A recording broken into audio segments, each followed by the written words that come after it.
Fucking plastic, bro. I threw them in the garbage. They're like party hats. Yeah. I did a little more research on this one, and I was like, okay, well, that one looks like... A real hat? Yeah, like a real one. It was literally like $7. Give it a shot. Nice.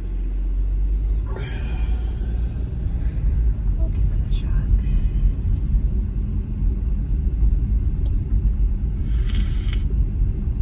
Are you gonna go to that way then? Okay.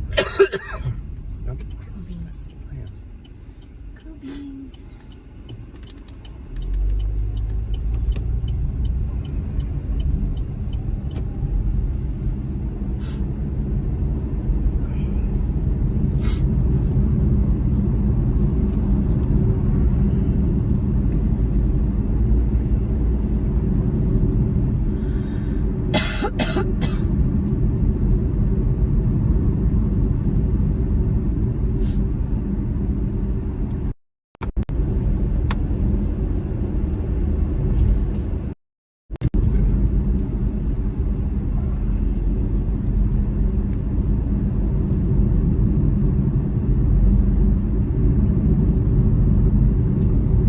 Trying to get in, but there's like no service.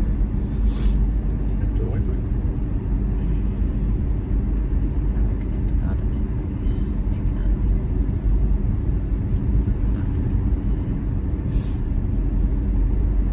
Is it just password?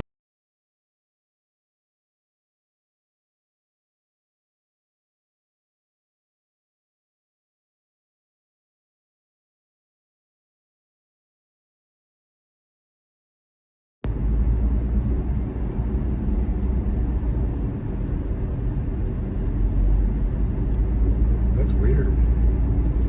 Yeah. Is it because they're both iPhones? I don't know, but this phone like doesn't have anything to do with this car or anything at all, so that's weird. I mean, they're on the same account. That's What's your incorrect. phone? Lindstrom 05. Okay, no asterisks. Okay. Let's see. Just make sure. Yeah. Okay. I have so many variations of that password.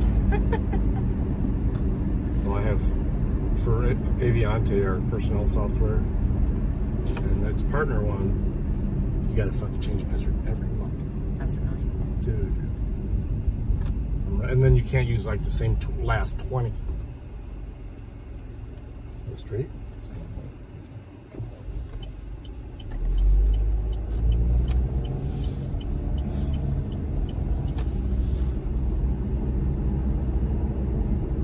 Yeah, the best way is just to cut down that little. Yeah. But when you're talking, as you missed it.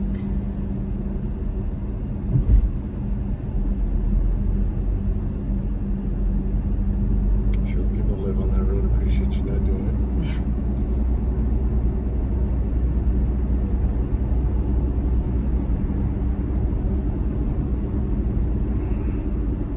Wow, that's weird.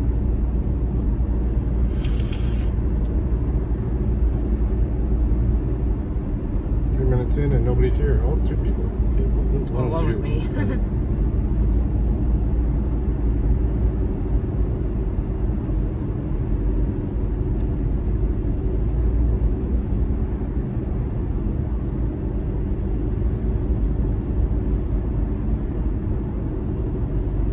always like those kind of boats.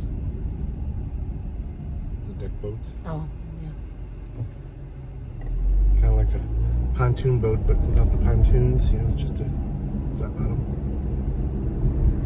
Hey, Bill. Heading to Cleveland today. Had too much to do in Green Springs yesterday, so the wife's coming with me. And the pug.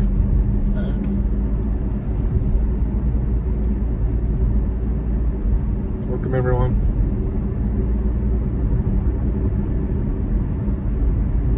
Snoring already.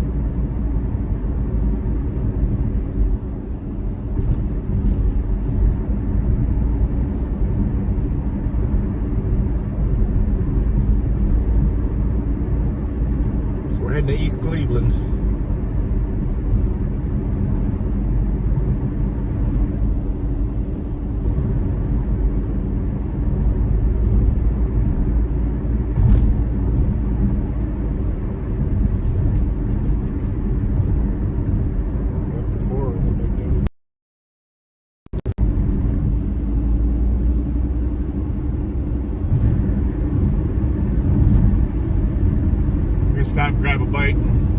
top off the gas tank.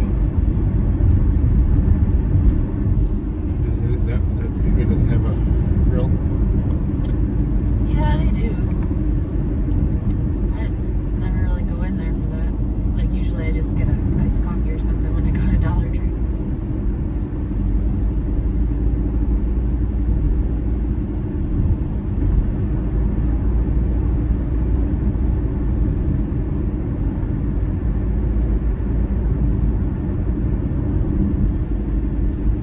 I think it's so cool. I don't know why. I just think it's cool.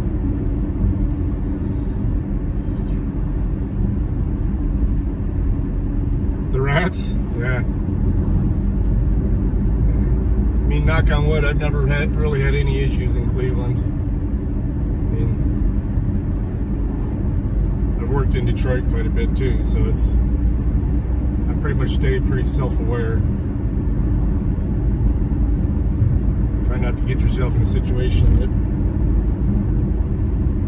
but you never know. Oh shit.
Everybody hates them.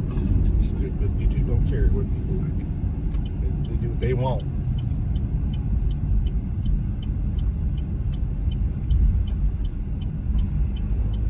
We're going to stop in Swanton real quick before we jump on the turnpike. Wifey wants to look around real quick in Dollar General. Dollar Tree. I gotta get some 4th of July swag for my clients since I offered to work that evening. So do you want me to drop you, then go get gas? Yeah, okay. You know? Yeah, that's fine. We're not wasting too much time.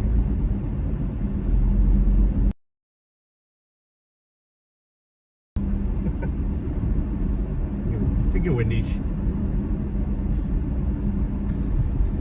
Gosh, I don't even know what Wendy's is. Tell it. Recommended. What's this? I think it's a bar. Well, I mean, it's like a brew pub. Encore Brewing.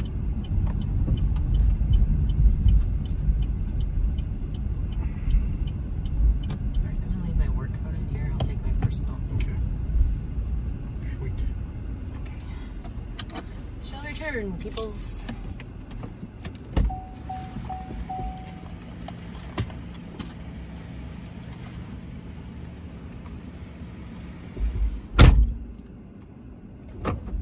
Yeah, hot mama there.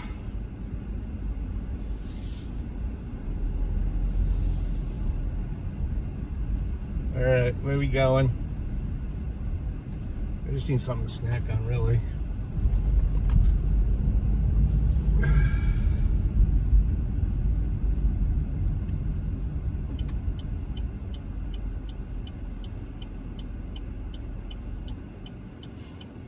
Oh, there's a Subway over there too. Yuck. That always fuck up the wife's food.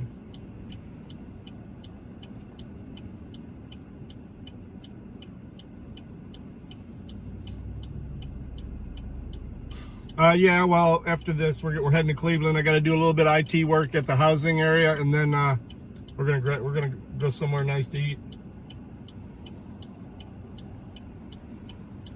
That is the plan.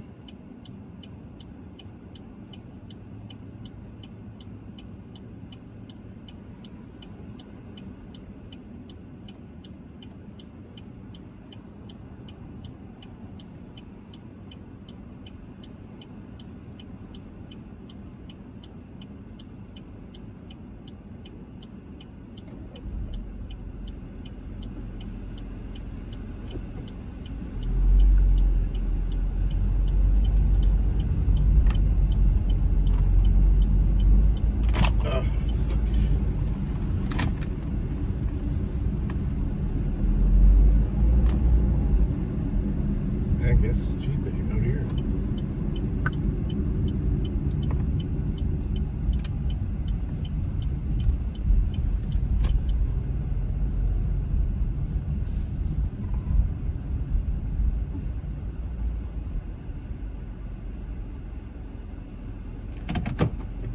Let me get something going so you guys can listen along. I am getting gas and shit.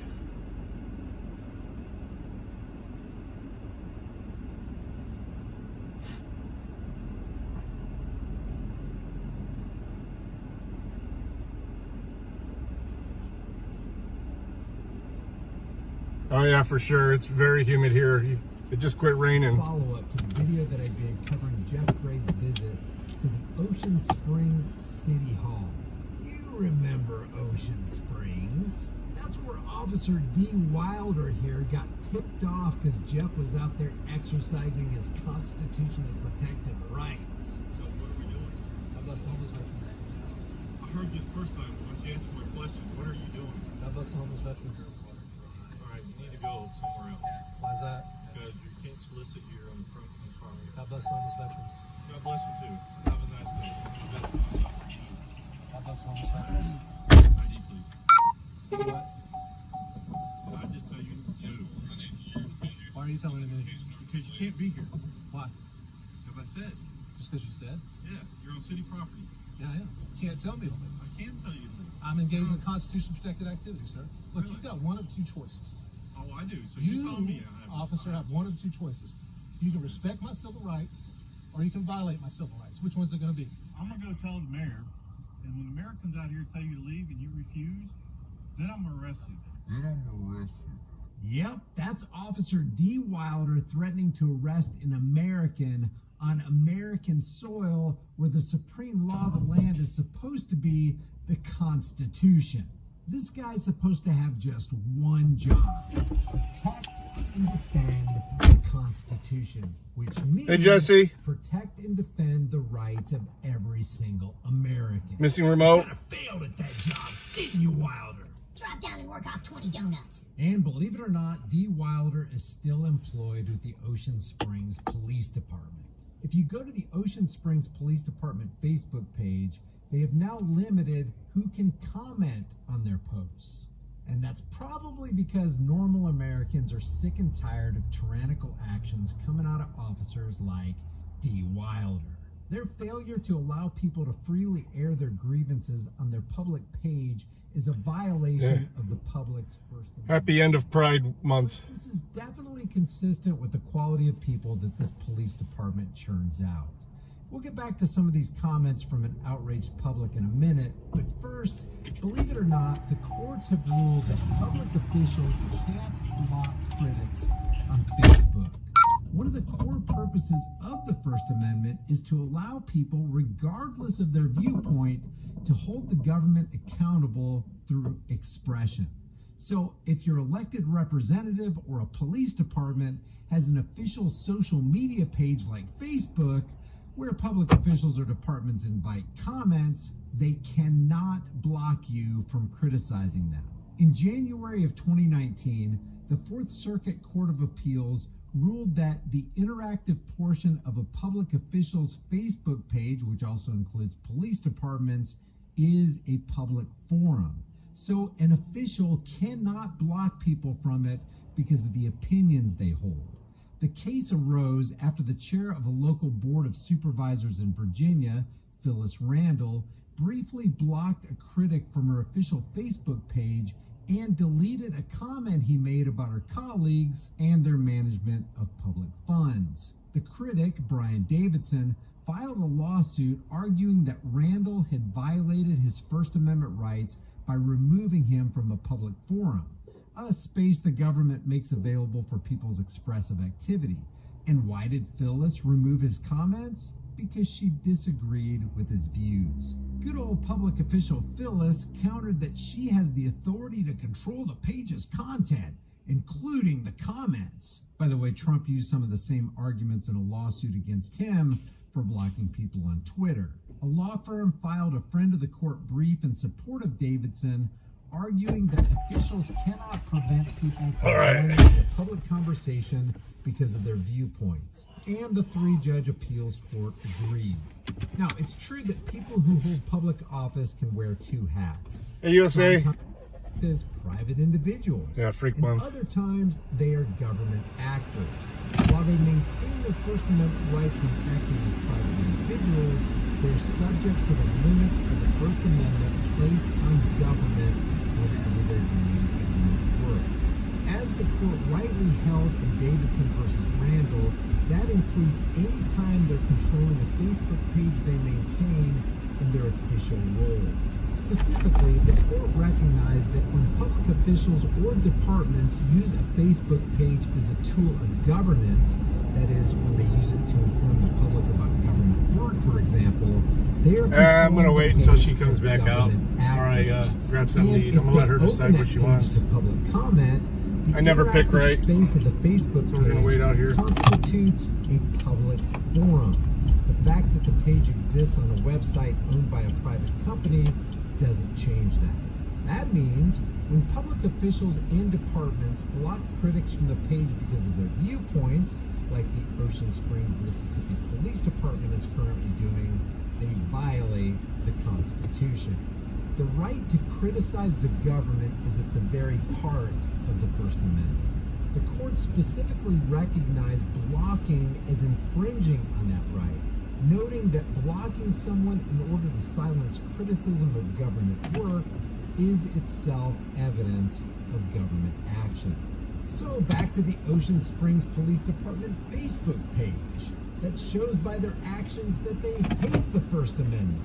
This person was able to post Jeff Gray's video stating Wilder is a stain on the Ocean Springs, Mississippi Police Department. Because of his behavior, the Ocean Springs Police Department is now censoring comments on their Facebook page. What a joke. And I love the comments because under this post for the Ocean Springs Police Department job fair, you got a lot of people just posting, God bless the homeless vets. Has Officer D. Wilder been reprimanded for violating the rights of the citizen with a small sign? Yes, I was wondering if you could tell me what the First and Fourth Amendments are. Ocean Springs PD is limiting who can interact with their page because people are redressing their grievances about Sergeant Wilder violating constitutional rights. That is also illegal. Please correct them before they dig too deep a hole for themselves. And again, under this jobs fair post, jobs but no civil rights. Ocean Springs, the constitution-free zone. Until you publicly address your Officer Wilder problem, you will likely find difficulty attracting solid candidates for your city. What should we talk about? Good afternoon, Oklahoma. Let's talk about how their city police officers and the mayor like to violate the rights of American veterans while standing in front of the Veteran Memorial. I think they mean City Hall. And how cops now believe there aren't any law-abiding citizens, just people they can bully and intimidate just to inflate their own sense of worth or get an adrenaline rush when they exert their power over us common people.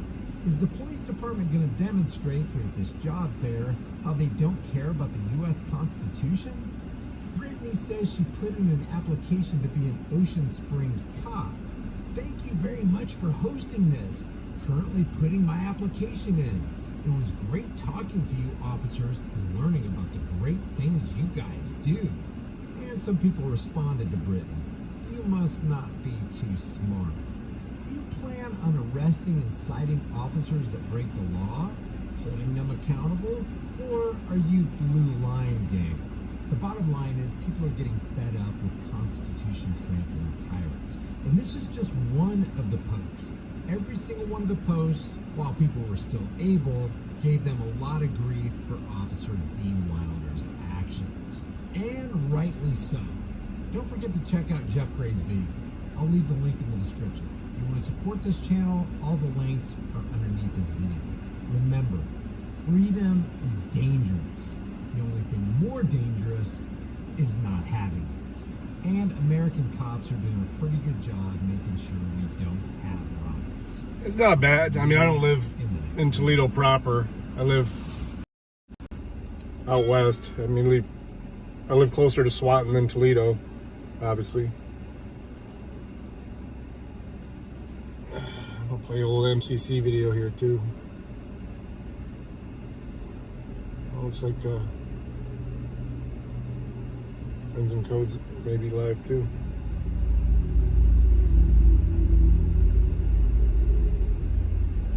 Just check it out now.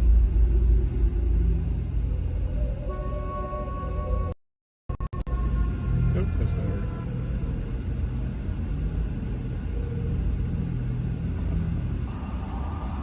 This is Michigan Constitutional Center.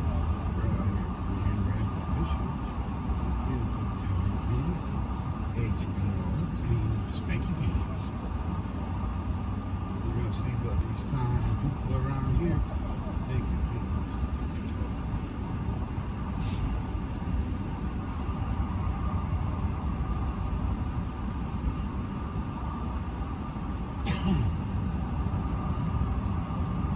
What town is this? Grand Rapids.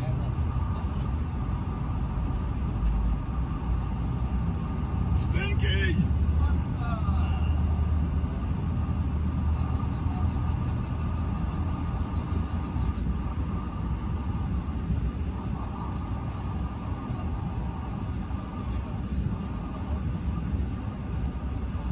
Doggy?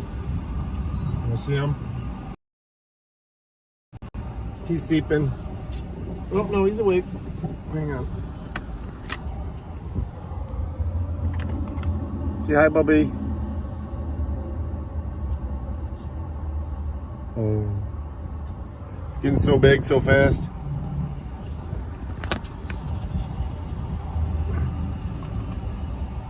He's so proud of himself now because he can jump up on the couch by himself.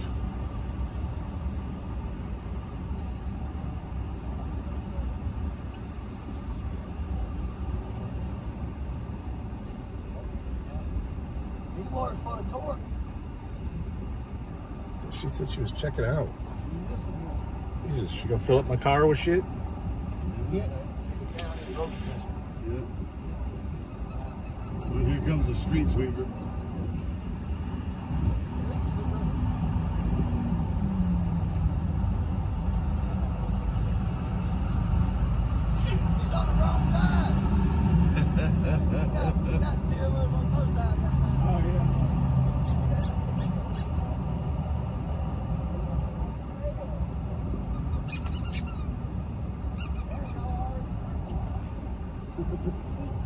Oh.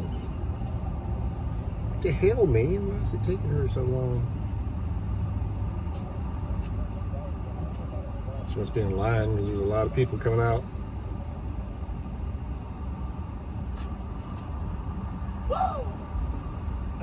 This is from what you guys are hearing is MCC. This is a recording from last year when NC Tyrant Hunter was up here. Oh, we got some onlookers right here.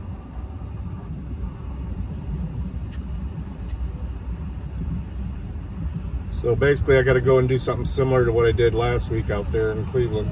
We got some onlookers right there. And then right there, two ladies standing there. we're gonna try and find some place to eat that we can take the doggy, someplace outside. Hopefully, it ain't raining still. Now we'll get drive through. Oh yeah, believe me.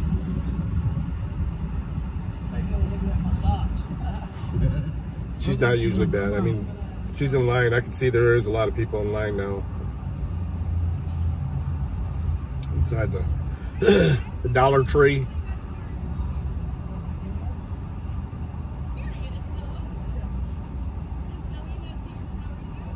We're all waiting.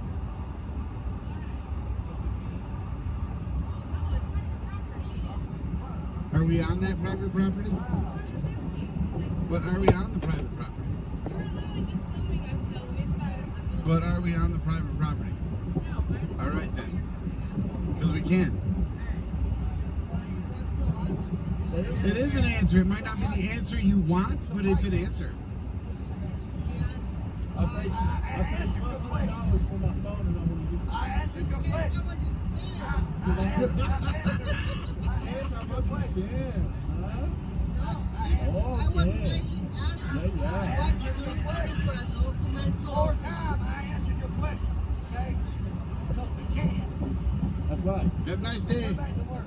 Because we can. That's all you need. That's all you get. Lay the pins together, Sam. Oh, yeah, he's going to be hot. He's calling me. Angry. Oh, yeah, he's pissed. He's an angry Mexican. That's why I answered you like that, bud. Because we can. Exactly. Yep.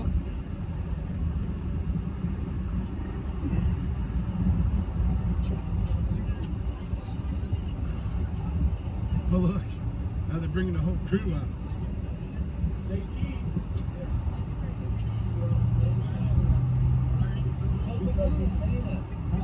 Jesus.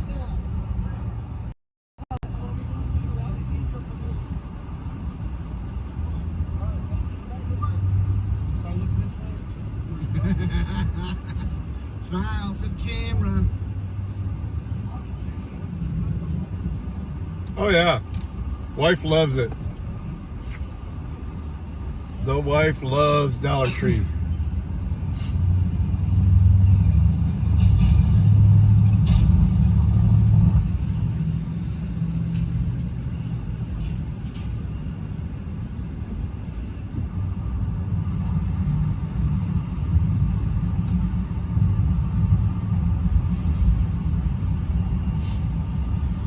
This is fucking...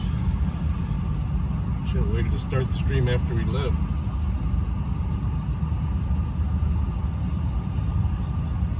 Here.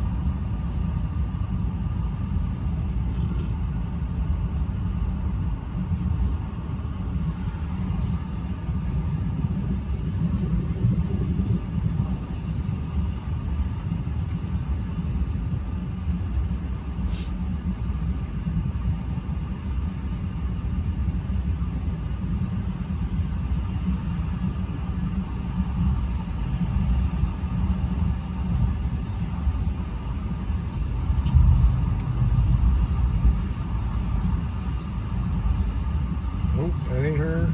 Nope, nope, nope.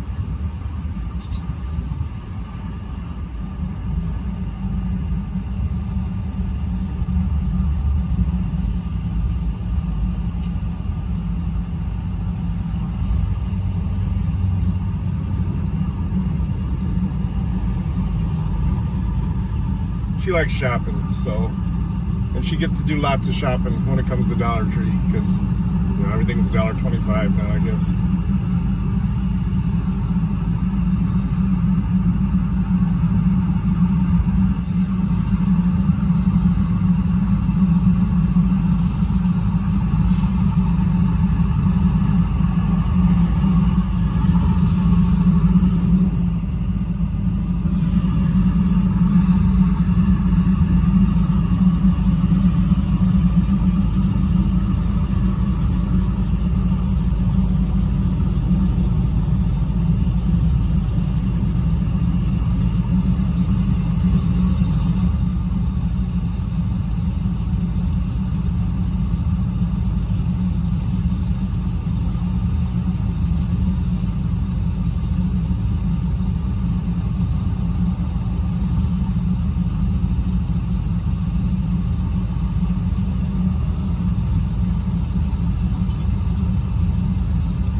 Oh, here she comes. Oops.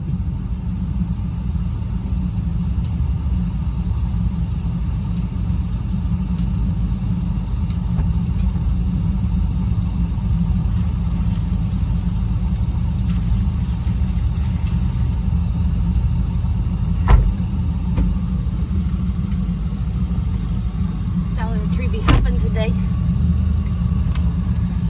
California has a $5 tree now. A $5 tree?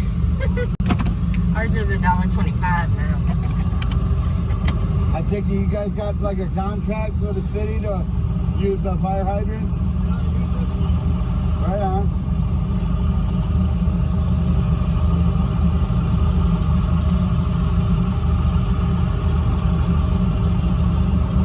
What are we eating? Shit, I don't know. Pick some. Tell me what to do.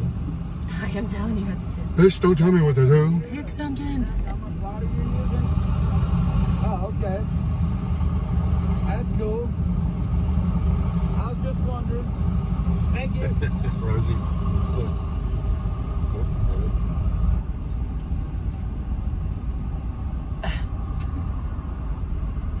That was actually pretty quick. I mean, she got in line quick, but I guess it was a long line because Well, she said I'm checking out now, and then like 10 people came out, so I figured it was a line. Yeah, super long line, and the kid was not real speedy.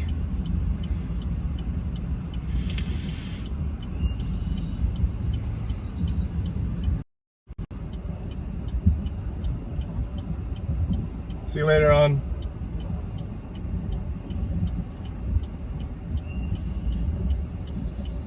I'm in the subway and watch them do it. Watch them fuck up. Huh? Wasn't that the one? No, it's the one by the Goodwill and Oh, okay. by Anthony Wood. We're about the same distance.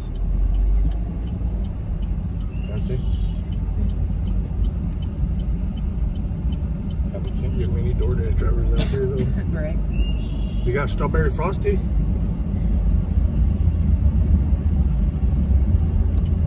The berry is back? What's that? Strawberry frosty. Oh, berry.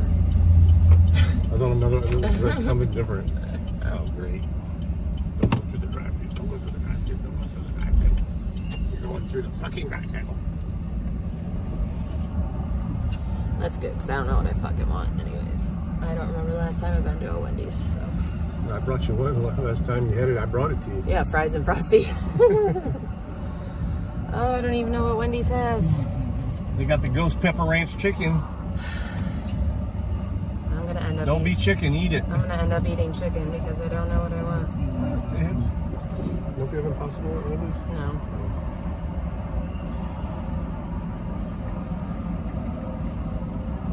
Thank you, Rosie. Look. Aw, thank you.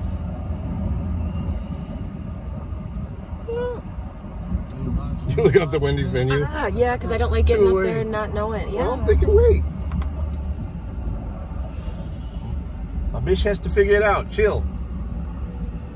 Ooh, summer strawberry I sandwich. just put my eyes on that. I think I've had that before. I'd get a salad again, but it's hard to eat a salad when you drive. Yeah, for sure. Let me get nuggies. Nuggies. Nuggies is much easier while you're driving.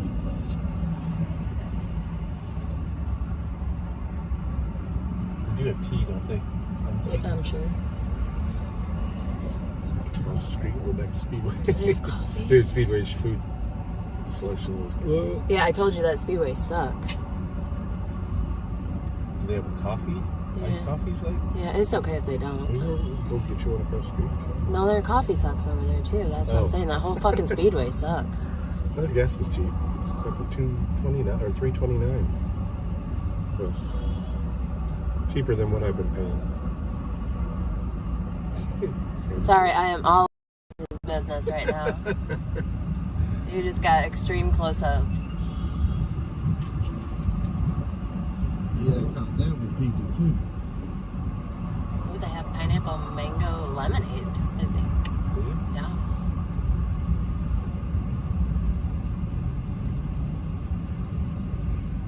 Ghost pepper ranch chicken sandwich actually sounds really fucking good.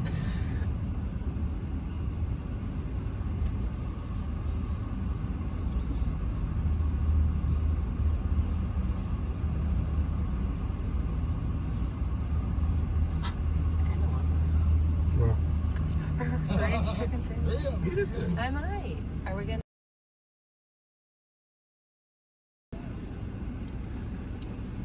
7 ain't gonna be able to move through. I'm not that happy with it. Say please hold.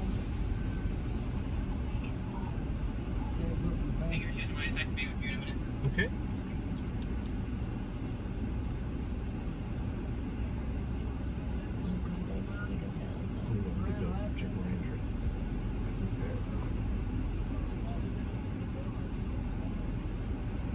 There goes my fries.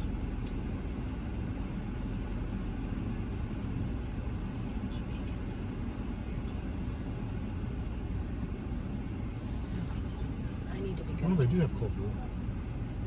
Oh, sweet. I want Frosty Chino.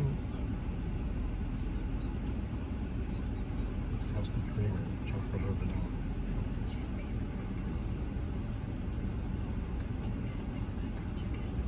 blue cheese. No.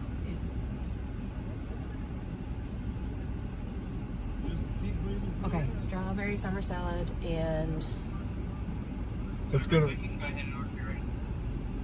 Yeah, a strawberry summer salad, summer strawberry salad. Which, the chocolate or vanilla? no, I want. Okay, yeah, a chocolate. A chocolate frosty chino, large. A number 5 with a large unsweetened iced tea.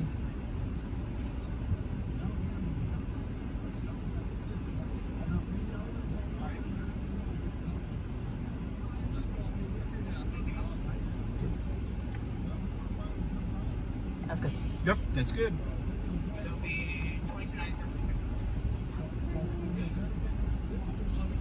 Man, I decided to be good. Response and an education. Decided to be good with the 7. Oh. But then I got a big fat frosty chino, so it's called balance. Yeah. Honestly, I don't know what they're about. Driver left behind. And you don't have to. I was curious because I've never actually been here. So. Oh, he walked away from Yeah. I don't know. I don't really. Do you get that if you're at work and he's out running around the... No, because he's still in the building. Oh, you have work on your fence? No, which is weird that I don't get that. Yeah, they were standing in the window staring at us. Must be like a certain vicinity. Well, maybe because he's moving away. Right. Oh, that's Well, no. So I turned my Yeah, I don't know. That's weird. I think it's set if you're on the Wi-Fi. That work. Yeah, maybe.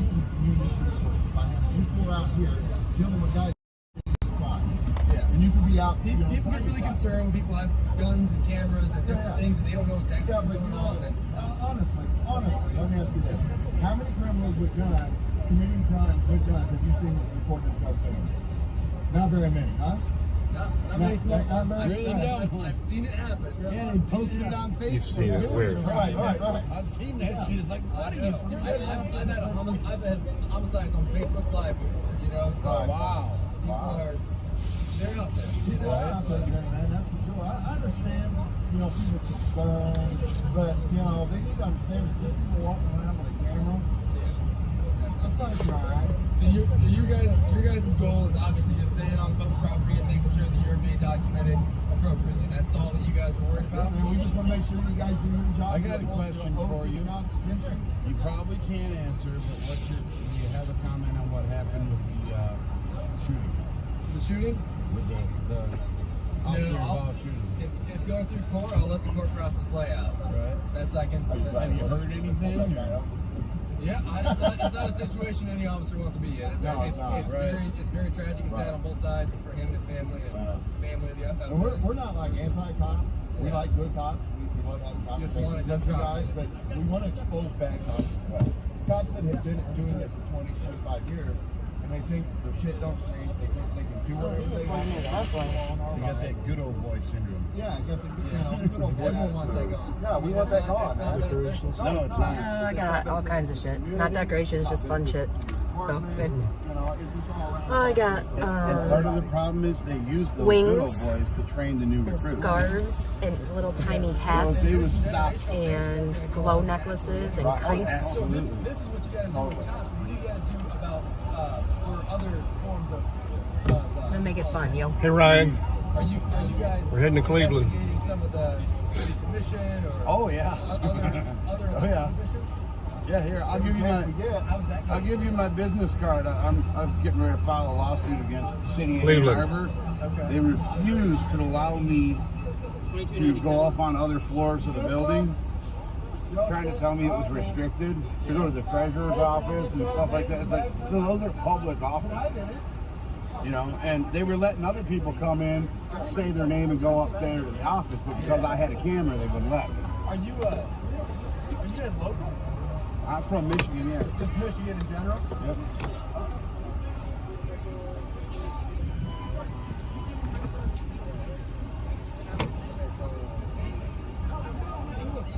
Ohio, yeah, Cleveland. We're in Swanton right now, west of Toledo. Yes.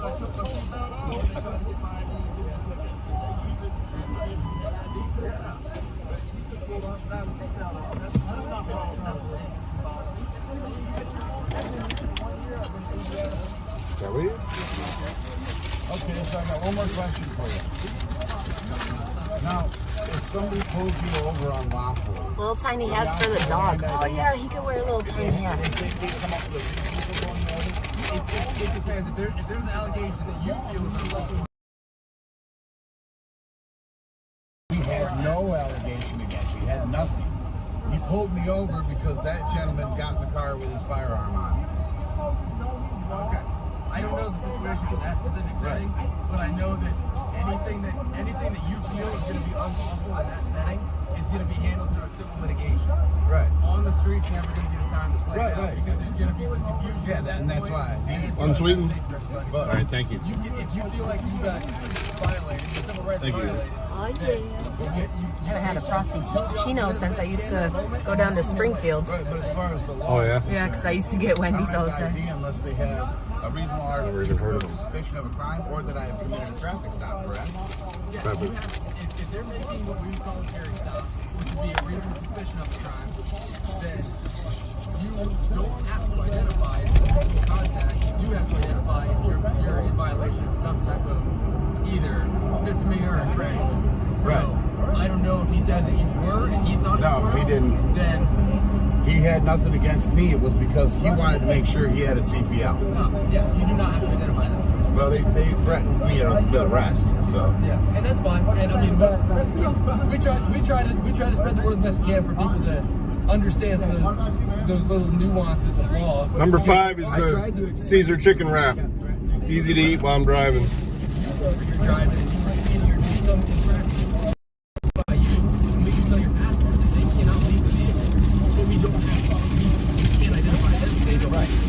Same kind of thing. You know, About the sometimes didn't have seatbelt on. that's the exact opposite scenario. So there's some nuances that everyone has to be aware of. Right. And Rose is telling them. but that sometimes people fall through Telling them what we got to eat. Country club, golf club, Figure it out and we'll try to get Valley Wood. That was pretty much 100% positive that I didn't have the ID because I committed no crimes. yeah. And But he was busy saying, asking those clarifying questions is beneficial. Because if you come across as you're just being difficult and you're not trying to be that way, Ooh, being difficult. it usually makes the situation worse. Right. You know, I don't want emotions going on. right. Ooh, that tea is good. Tastes like tea.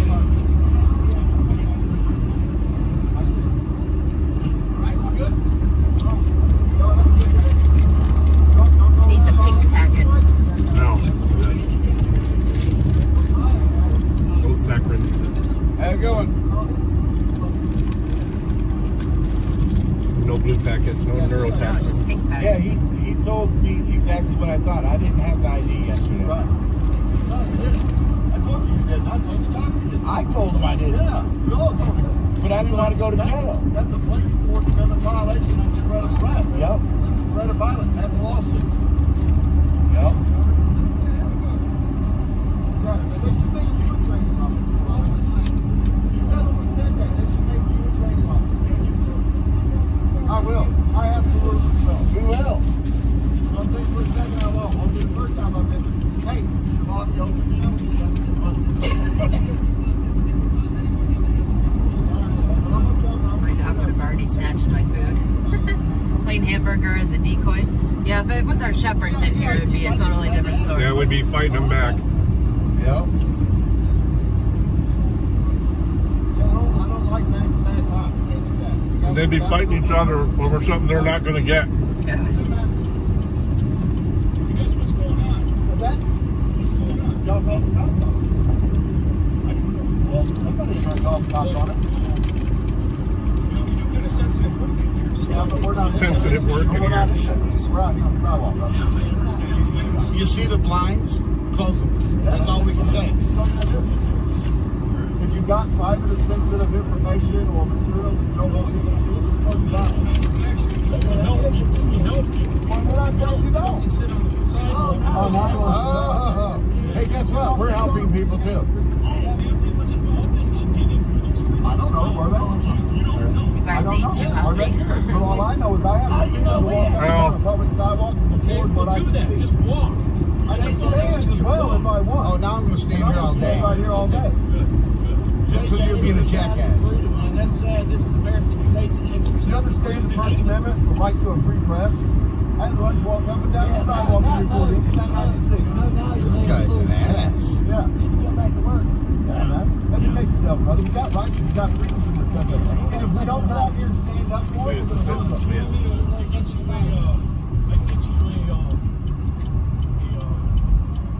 if you want to try out here. I mean, if you Try want out a for job, what? they don't you. I don't Do you need- make I don't need- pacifiers? Because I think you need one. I don't need a job. Don't you get Yeah, I don't need a job, bro. That's called the BAM. That's called the BAM. That's the First Amendment too. It is. All right. Have a good day. Hey, you make butthurt cream, preparation H, hemorrhoid cream. You need it. You need it. We'll just wait till I see it. Yeah. Well, I can't sleep. And he's a hey. That's on all the time. Yeah. Yeah, This is... Oh, shit.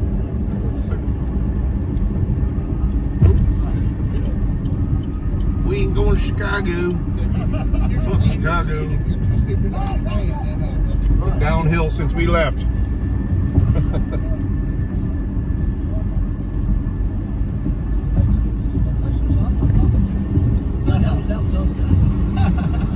So petty, dude. They show the pettiness. Right. Just think about something. Yeah. Fuck you.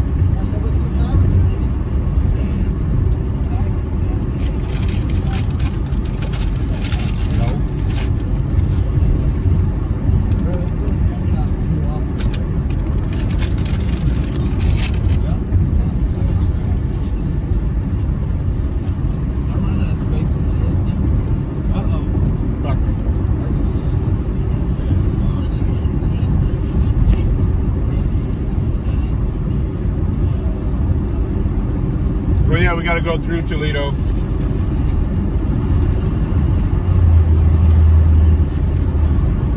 Man, whoever rolled this does not know how to roll an axe. Those two didn't look like the sharpest knife. Huh? Well,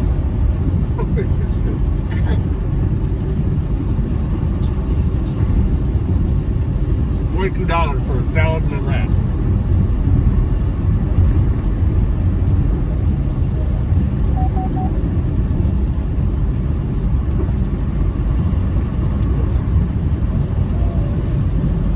You can upload the videos to YouTube, write it, and then delete them off your phone. Download that.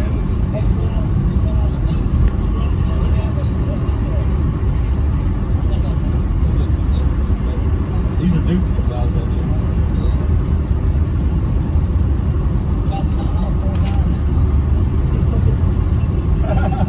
You guys want to go to the MDOT building?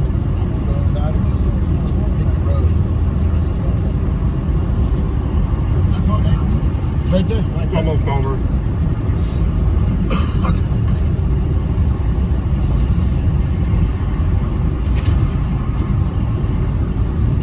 Well, oh, with the rain? Oh, do you need a color? Do you need a color, Dave?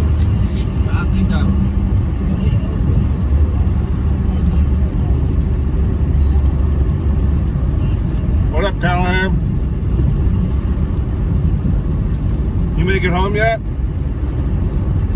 some damage on the house. Bad storm outside. Dude, this is a horrible fucking rap.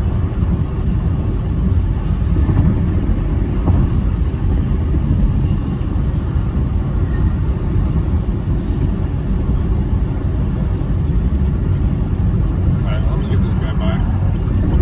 He's approaching fast.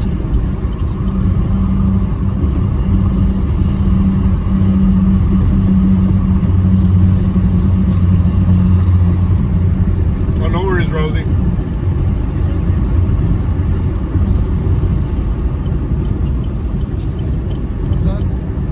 I like to make everybody who I generally know and is respectful and keeps coming back a mod, just so you can check out other people's channels and stuff. And if you have something interesting to listen to or watch, you can drop a link to it. Yeah. I like to be the arbitrator of the free speech on my channel, so that way nobody can, if you say something silly, it's up to me whether or not you get spanked for it.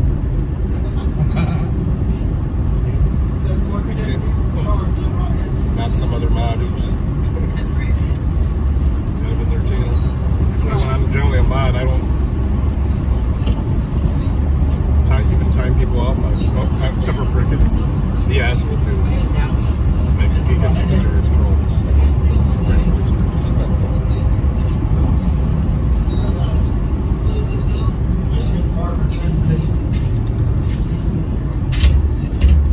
Oh, they got a lot of time. Oh, you can't go in? Does it say on the window?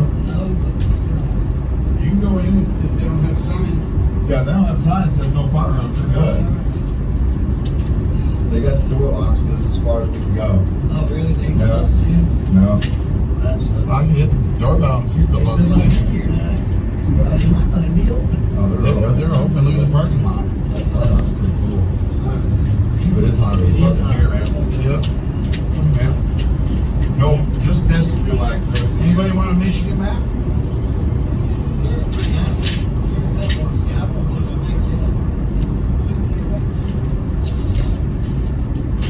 Oh, no worries, Rosie.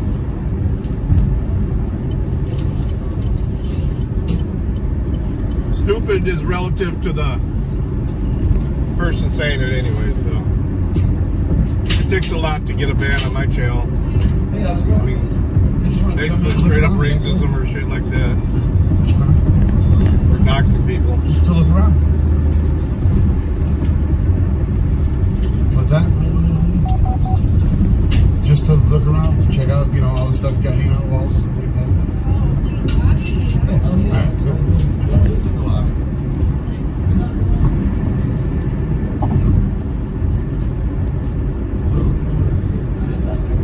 And you got chairs. How much? It's not.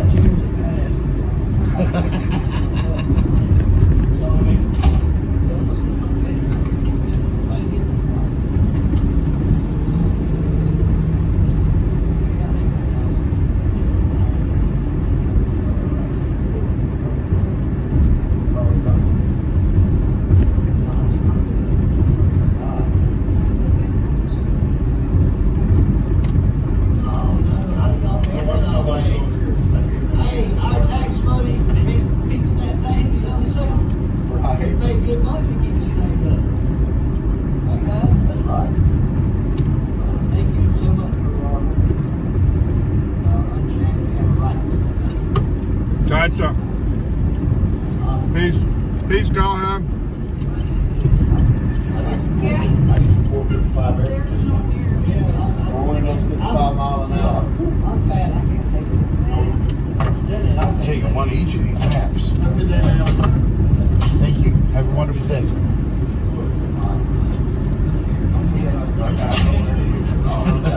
Right?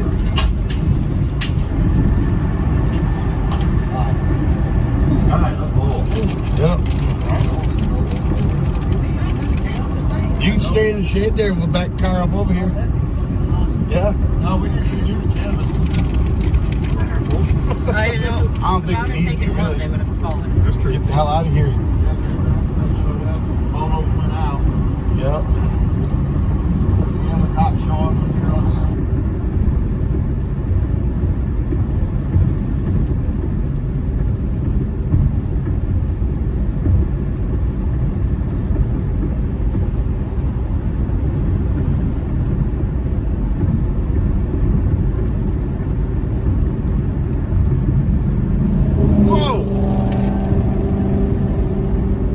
In a hurry. I barely caught him in my mirror, my back mirror before it didn't actually sound like he's running very good.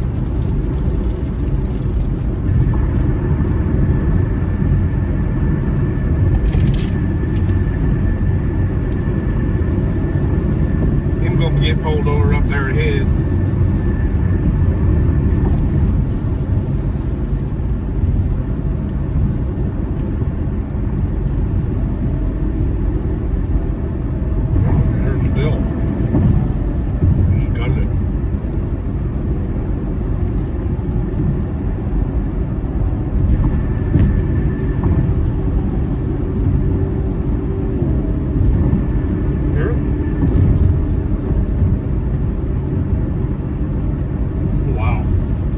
Way up there already.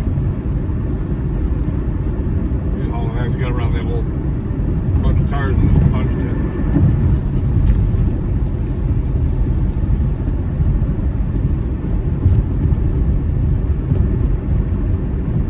Alright. Experiment to finishing the goddamn game. And if you don't have the robots, you're damn sure you're gonna have a hard fucking time. Actually, it's one of the missions is to not use the robots, so Oh, look. Eventually we'll get to that. This ought to be interesting. Man, my fucking knee hurts.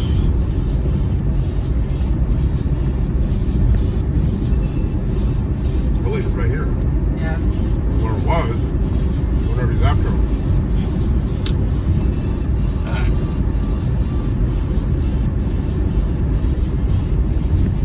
Researching that.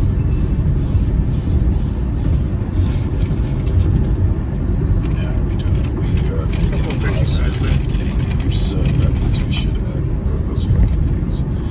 This time, I want to go out the back. Alright. Put you.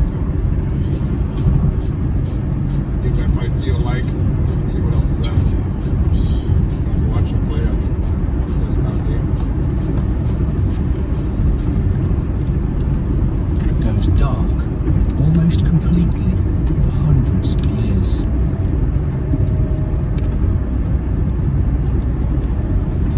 The darkest age ever yet to befall mankind. Ramses' estate would survive the collapse, turning back the sea peoples on the Nile, making a wall of ships and spears block their advance. Tellingly, a chariot is present on the battlefield, but not integral to victory. A sign of the times. Despite Ramses' victory, this was a battle which signaled... Is it a real crash, or is that just the one that landed without its nose gear down? It was to be slow. Those pilots did an awesome job. Leaving the colossal remains empty, decaying all across the land. Yeah. Right here when we go down. Doomed to irrelevance. Landed it. The only Bronze Age power left in an uncertain new age of iron. After the 12th century BC, for at least a century or more, there were no cities in the eastern Mediterranean.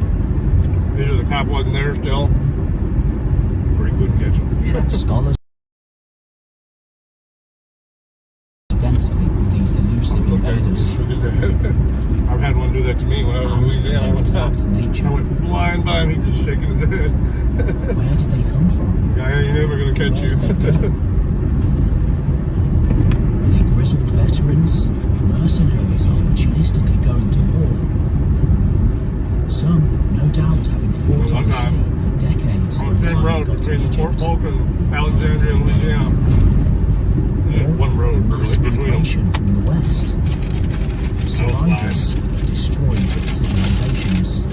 reason why I don't drive crazy anymore. They used to lie.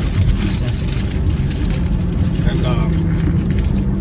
it was in Chevelle. This was the age of the late Bronze Age collapse. Chevelle Until this Malibu. time, the most devastating societal breakdown in history. Flying my cop glanced at my mirror, his brake lights came out. First true interruption. Stomped it even more. City builders and ancient Sumer. Got about a mile down the road, there was like a little cutoff for like a logging trail. So then slowed down. Though we can never know for down certain what drove the Sea Peoples, as far as I could, where I could turn around and come back. the lives they led, the battles they fought. About a minute and a half later, when he went flying by on the main highway there. Two spars. Okay. They've been behind. However, using the very latest archaeological, genetic, climatological, and historical No way you could have read my plates. we can form the most basic picture of who they might have been.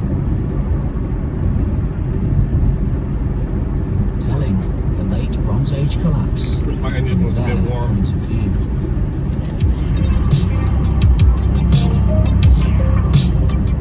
Hello, and welcome to History Time. This is a 2-hour deep dive into the epic world of the late Bronze Age and those seaborne warriors who contributed to its end. I'm your host, Kelly.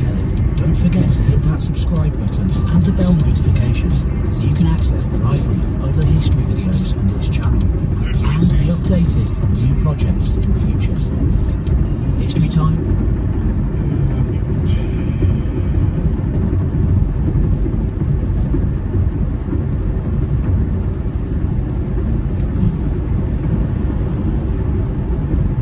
Many of you probably are aware, but we had a fatal plane crash on Mille Lacs Lake. That happened yesterday afternoon, a little before 2 o'clock in the afternoon. Kind of, I would say, a couple miles offshore from north of the casino and a couple miles east out into the lake. We were able to finally recover the pilot's body just before 10 o'clock last night, and got the airplane out of the water too. The NTSB will be up today to start doing their investigation, as they always do on a plane crash, to try to piece everything back together and figure out what went wrong. But very long day for a lot of folks. I mean, my heart breaks for the family of this 47-year-old man who lost his life today. You know, they certainly didn't start their weekend off expecting that something like this was going to happen. I'm very thankful to all of the resources that came to help us today. Mille Lacs Tribal Police, Minnesota DNR, and then Sheriff Dan Gaida from Macon County sent 2 boats, and then Sheriff Ramsey from St. Louis County sent his rescue squad down. And they were very instrumental in using some of their technology to help us map the crash site and locate the pilot. And Sheriff Wise in Anoka County sent his dive team, which was absolutely critical to us being able to locate the pilot. So thank you to everybody that came to help us, because we definitely needed it today. And probably release some more information here as we learn a little bit more about why this happened. We just don't have those answers right now. But at least you know, the recovery is done, and the family can have some closure that their loved one is not out in the lake, lost somewhere. So that's all I got. I just figured I would do the video just to kind of summarize the day this morning. So we've been in contact with the NTSB this morning, and they're asking for the public's help. And so my ask of all of you, if anybody has a cabin or a lake place anywhere along that kind of southwest shore of Mille Lacs Lake, if anybody has like a Ring camera or any kind of home security surveillance that would have been pointed towards the lake anywhere between 1:30 2 p.m. yesterday that would have possibly caught any video of this plane crash. Did any of them see any of it? Call them all right now, Chopper.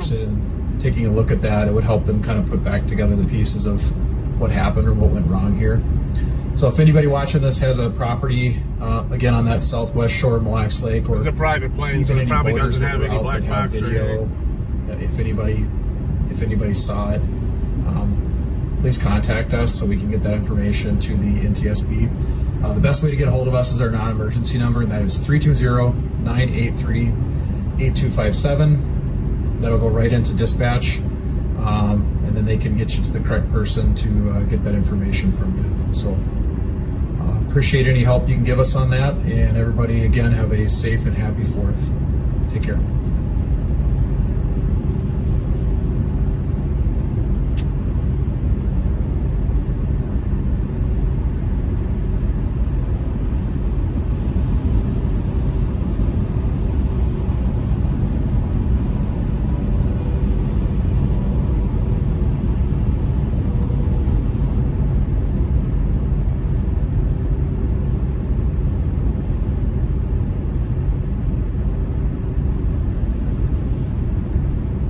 Welcome once again to Leto's Law. Here's Steve Leto. You talked before about immunity that government officials have when they're doing their jobs, okay? And we talked about judges, police, all kinds of different entities, city council members, things of that nature. And you can't just sue somebody in government who does something you don't like, okay? Talk about suing the person themselves. Well, here's an interesting case. Brad sent this to me. He said, Steve, check this out from MOLawyersmedia.com, Missouri lawyersmedia.com. Yes, dinner was good last night. Yeah. Judge, I ordered some salmon and it started off pretty good, but then from father. So the father is suing a judge for throwing the teens in jail. But when you hear the facts of the case, you go, oh, this one actually makes sense. He's not just suing the judge because the judge ruled in a way that he didn't like. He's suing the judge for doing something the judge shouldn't have done at all. So the judge is not immune for everything he does 24 hours a day, 7 days a week. And he's also not immune when he does things that aren't judge-like. Sure not. 8th U.S. Circuit Court of Appeals ruled that a Missouri state judge cannot claim immunity from allegations that he jailed the children of a divorced couple in a custody dispute. The ruling against the judge marks a rare lawsuit against a sitting judge that avoided dismissal under the doctrine of judicial immunity, which broadly protects judges acting in their official capacity. Here, the children were never parties. They never stepped foot in the courtroom, and the judge personally locked them up himself. The judge, the 8th Circuit, we've been unable to find any case that extends judicial immunity so far. So, an attorney representing the children's father said the facts of the case are highly unusual. I think that's because, as the opinion points out, no one can find any case where any judge remotely did anything like what happened here. The Missouri Attorney General's office, which is representing the judge, did not return a message seeking comment. Neither did the judge. In a brief on behalf of the judge, the AG argued that his actions were well within the scope of the judicial function. And then they wrote, judicial immunity does not turn on whether a judge followed every punctilio of procedure or even whether a judge acted properly within his authority. It turns on whether the judge acted like a judge. So here's the question. What does a judge do? And did this judge do that? Let's look at these facts, shall we? Case involves a couple who divorced in Missouri in 2009.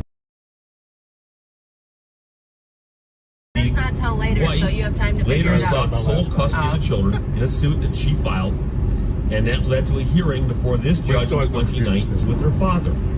The children, who were in their early teens, objected to the plan and refused to back down even when the judge intervened in the argument in the courthouse hallway.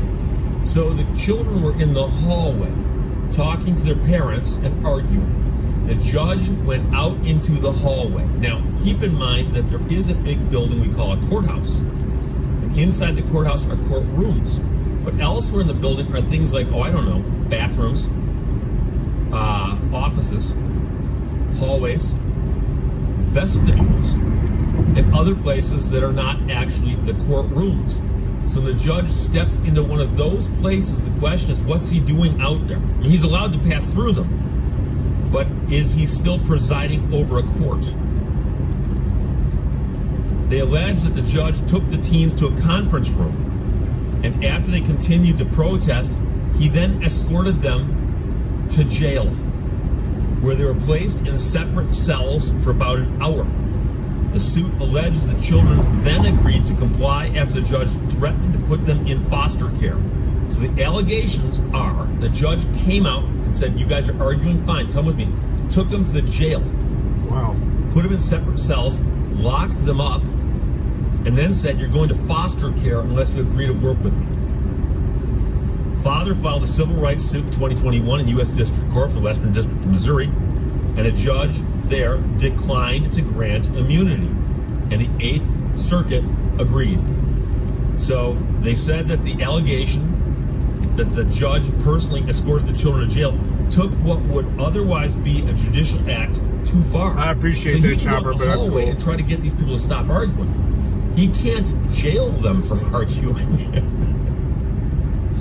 Judges, particularly in family law cases, have broad powers, the court noted. And the children We'll just had stay not there all night and drink. Pressed in the courtroom. Yeah. And judges do not do double. You'll have to get us the hotel room too, and the Uber. So if they'd been in his courtroom, for instance, and they'd been disruptive, he could warn them, guys, you're being disruptive. I want you to mellow out, or I'm going to hold somebody in contempt. Now that would be a stretch, but it depends on what they're doing. But my point simply is, the judge has certain powers within his courtroom. But when he walks out in the hallway and says, hey guys, stop fighting, I'm taking you to jail. I think most people are going to say that's a bit too far. So even assuming the judge could have ordered someone else to take the kids to jail, he could not put them there himself. And some people are going to say, Steve, what's the difference? What's the difference? If the judge could order someone to take them to jail versus taking them by himself, what's the difference?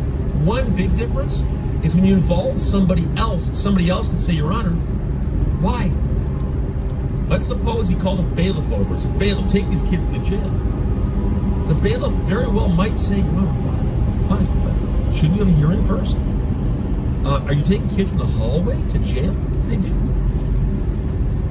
And so it might allow the intervention of somebody who can put some reason into the situation. The father also argued the judge caused his children to jail a second time. They'd be like, yes, Judge, whatever you say. The father and children missed a court hearing while they were living in Louisiana. The judge issued a pickup order that prompted deputies next day to arrest the children and place them in a juvenile detention center. The Missouri Supreme Court issued a writ of prohibition that vacated that order. You don't arrest the kids when they don't show up. Father? Well, that's a different story. That's not what happened. Meanwhile, the judge in the federal court allowed that count to proceed against the judge, but the 8th Circuit Court reversed that one. They wrote that while the judge may have lacked authority to issue the order, he did have subject matter over the case under Missouri law and could not be sued for that action. So they're saying that one right there was actually close enough.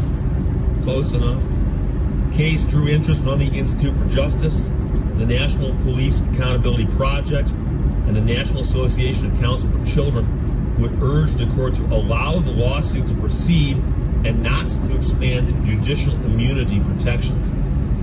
Meanwhile, the attorney praised the opinion for its detailed treatment of the history of judicial immunity and said it would be of great use in defining the doctrine's limits in other cases. I think judges are going to give the benefit of the doubt a lot of time to judges, he said. The opinion is not going to open the doors to all sorts of immunity claims from every disgruntled litigant. I just don't see that. Meanwhile, this judge previously was a solo practitioner in Branson, was elected to the bench in 2014, and most recently retained office last year, running unopposed. So the case is still an active one in federal court, and that's after the trial court refused to dismiss it on the judicial immunity argument, went up on appeal. The Court of Appeals refused to dismiss it also, and sustained most of the lower court's ruling. So it's a bizarre case, and it's one of those examples. And by the way, I mentioned before, I did a video a while back about one of the craziest cases in court history. It happened in Michigan, and it was a divorce from, I think I may have called it a divorce from hell, but it was an ugly divorce where the parties were divorcing. They fought over everything, including they hired and fired attorneys, and attorneys quit, and the docket entries for their particular case ran page after page after page after page, and everybody was pulling their hair out, including the court officials, the judges, everybody. And so I mentioned before, I don't do divorce work, and I have sympathy for attorneys who do, because in my case, people bought a defective car and they're angry at the manufacturer for not buying it back. We settle those cases. There's not that much acrimony between the parties. But in divorce cases, you often have situations where both sides hate each other. And if someone came into my office and said, I want to hire you because they got a defective car, and I hate them, I'd say, well, they sold you a defective car, we'll settle, we'll get the car bought back, don't worry about it. If they kept insisting, no, I hate them, I want to hurt them, I want to see them burn, I'd say, you know something, I'm not the attorney for you. That's not what we're going to do here. We're going to get the car bought back. We're not going to get them to burn. That's not what we do. And the sad part is there are actually some attorneys out there who thrive on that. And I say sadly because if you took two parties getting a divorce and had a parallel universe with the exact same two parties getting a divorce, and you look at the end result is often the same, whether or not you spend all this time in court spinning your wheels and filing all kinds of motions and fighting over everything. Or you just say, you know something, let's just settle this like civilized people, get it over with. And I'm not saying that there's never a time for fighting over some things, but I talk to attorneys and say, someone came in my office and said, I hate this person. I want to make them pay. I don't care. And they're more focused on making them pay, and what they mean is they want to hurt this person. And courts are not there for you to hurt someone else. They're trying to resolve a dispute. The dispute between you and your future, hopefully, ex-wife or husband, you know? So there is a lot of hard feelings in some of these cases. And so judges who hear these cases actually need to have a certain kind of temperament. And so when they have the parties in front of them who are fighting and yelling and screaming and all that stuff, they've got to have a certain temperament to deal with that. I couldn't deal with that as a judge. If you said, Steve, I've said before famously, I do not want to be a judge. Never wanted to be a judge. I would not be a judge. And so if you said, Steve, you've got to be a judge. For whatever reason, parallel universe, magic wand, boom, you're a judge. Anything. This guy. I don't want to handle divorces. I don't want to be near them. I don't want to work on them. You're an idiot, man. Two teenagers and take them to jail and lock them up and say, I'm sending you guys to foster care unless you stop arguing. I know some people are going to say, Steve, but that's just him trying to solve the problem. No, you don't lock kids up and threaten them to send them to foster care. Because, no, I mean, there's other things he could have done, but you have to understand how highly unusual it is for the judge to come down off the bench and go out in the hallway. I'm trying to think. It is Steve Leto. A judge in a hallway wearing robes. I can't think of an example. It doesn't happen. That's how that is. So this is a crazy case, but the judge and jailed teens must face a lawsuit. I wrote that for MOLawyersMedia.com, MissouriLawyersMedia.com. Brad sent it. Thanks a lot. Questions or comments? Put them below. Let's talk to them. Thank you for watching Lato's Law. Come on, Ross. You're a paleontologist. Dig a little deeper.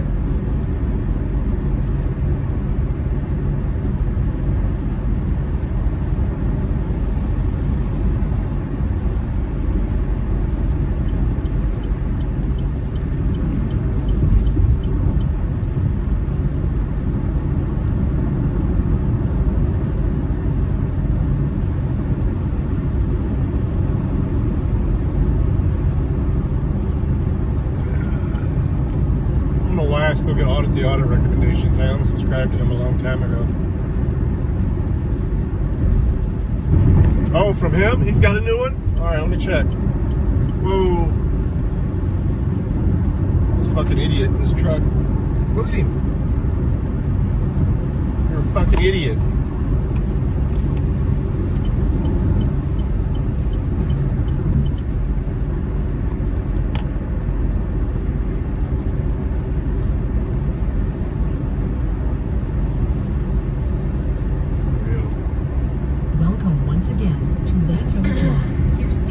This one's brand new. The Supreme Court's been handing down a whole bunch of decisions lately, and they handed one down yesterday involving religious freedom. And this is an interesting story. I saw some headlines that kind of got it wrong, though. It's a nuance that I think is important, because this headline, for instance, says Supreme Court hands religious freedom win to postal worker who refused to work on Sunday. However, he's not actually outright won his case. The Supreme Court has said they're changing the standard, and they're going to let this man make an argument in a court at trial.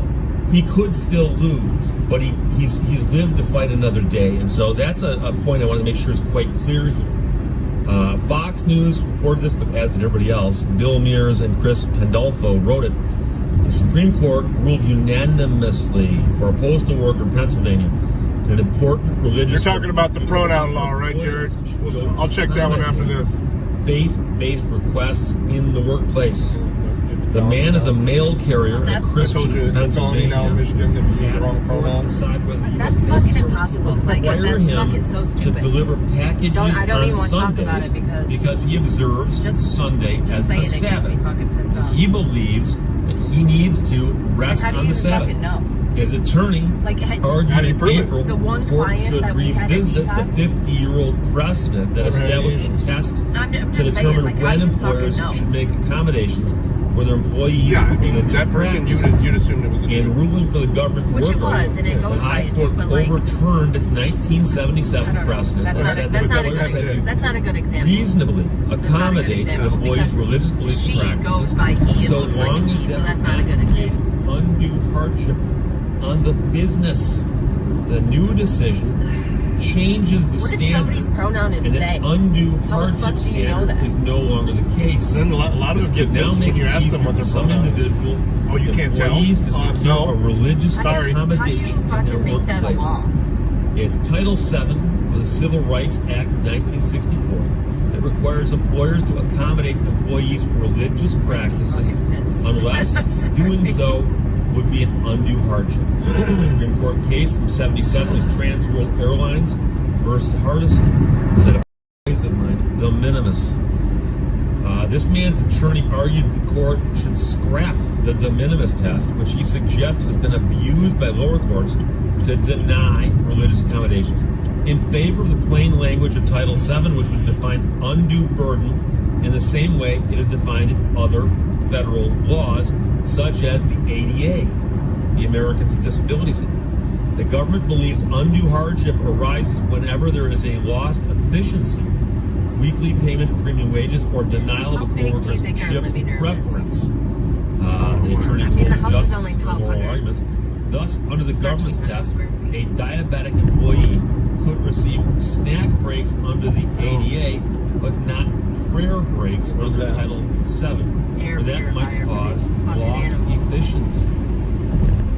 U.S. solicitor. It's not the cost of the air purifier, it's the cost of the filters. Yeah, I know. Stressing nearly half a century of established case law would go up for grabs if the court created a new undue burden standard. The kind that doesn't have filters. Hearing to concede that de minimis language in isolation can be unclear, she argued that the government's interpretation of the standard over more than 4 decades is context-based to whichever particular cases are present.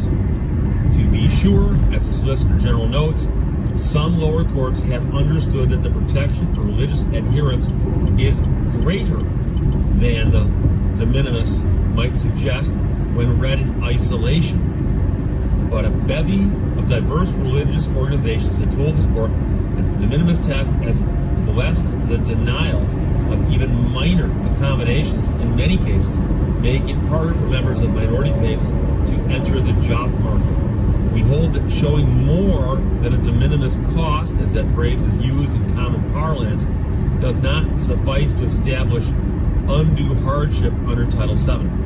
Hardship cannot be reduced to that one phrase. Now, the mail carrier here was a fill-in mail carrier who worked in the U.S. Post Office when other mail carriers were off. In 2013, the USPS contracted with Amazon to deliver packages, and workers were required to take Sunday shifts for weekend deliveries. Initially, this man was able to work out an arrangement with his supervisors to transfer to another branch that did not deliver on Sundays. When that branch also began Sunday deliveries, he was permitted to miss his shifts provided he could find someone to cover for him. However, he was frequently unable to do so, and he missed over 24 assigned Sunday shifts as a result. Now, officials said his absence has created a tense environment and contributed to morale problems. It also meant other carriers had to deliver more Sunday mail than they otherwise would have had to. Believing that he would be fired for missing his shift, he resigned from his job in 2019. He then obtained representation and filed a federal lawsuit against the Postal Service. He contends that the USPS could have accommodated his beliefs by scheduling shifts so that he didn't have to work on Sundays. But the Third Circuit Court of Appeals said that the USPS would suffer an undue hardship if it took further action to accommodate him. And the Supreme Court vacated that judgment and remanded the case for further proceedings consistent with this opinion. So he has not won yet. They've revived his lawsuit and sent it back down.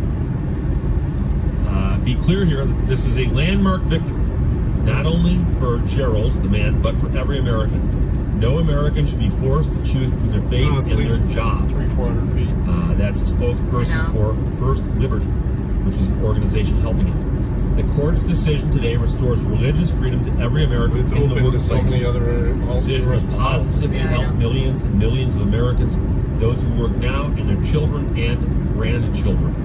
I'm delighted that the U.S. Supreme Court reaffirmed our nation's commitment to providing equal opportunity and fair treatment in the workplace. The man who was at the center of this wrote in an op-ed that was published. More than that, the justices affirmed my decision to trust God by honoring the Lord's Day. I'm grateful to all those who expressed their support, especially my family, community, co-workers, and neighbors. In a statement, the Postal Service spokesperson expressed confidence that the USPS will ultimately win the case. We agree with the Supreme Court's clarification, which accepts the arguments we made before the court, which is fully consistent with the standard we apply when seeking to accommodate the sincerely held religious beliefs, observances, and practices of our employees. For those reasons, and because we believe the lower court will conclude that providing the requested accommodation here would impose a substantial burden on the Postal Service, we are confident the Postal Service will again prevail when the case is remanded. So they're saying that they're convinced when they go back to trial, they're still going to win. They're just going to win on the different standard. And so one of the things I've always been curious about, and of course I studied constitutional law in law school. It's one of the classes you take in your first year, con law they call it, as we say it so often.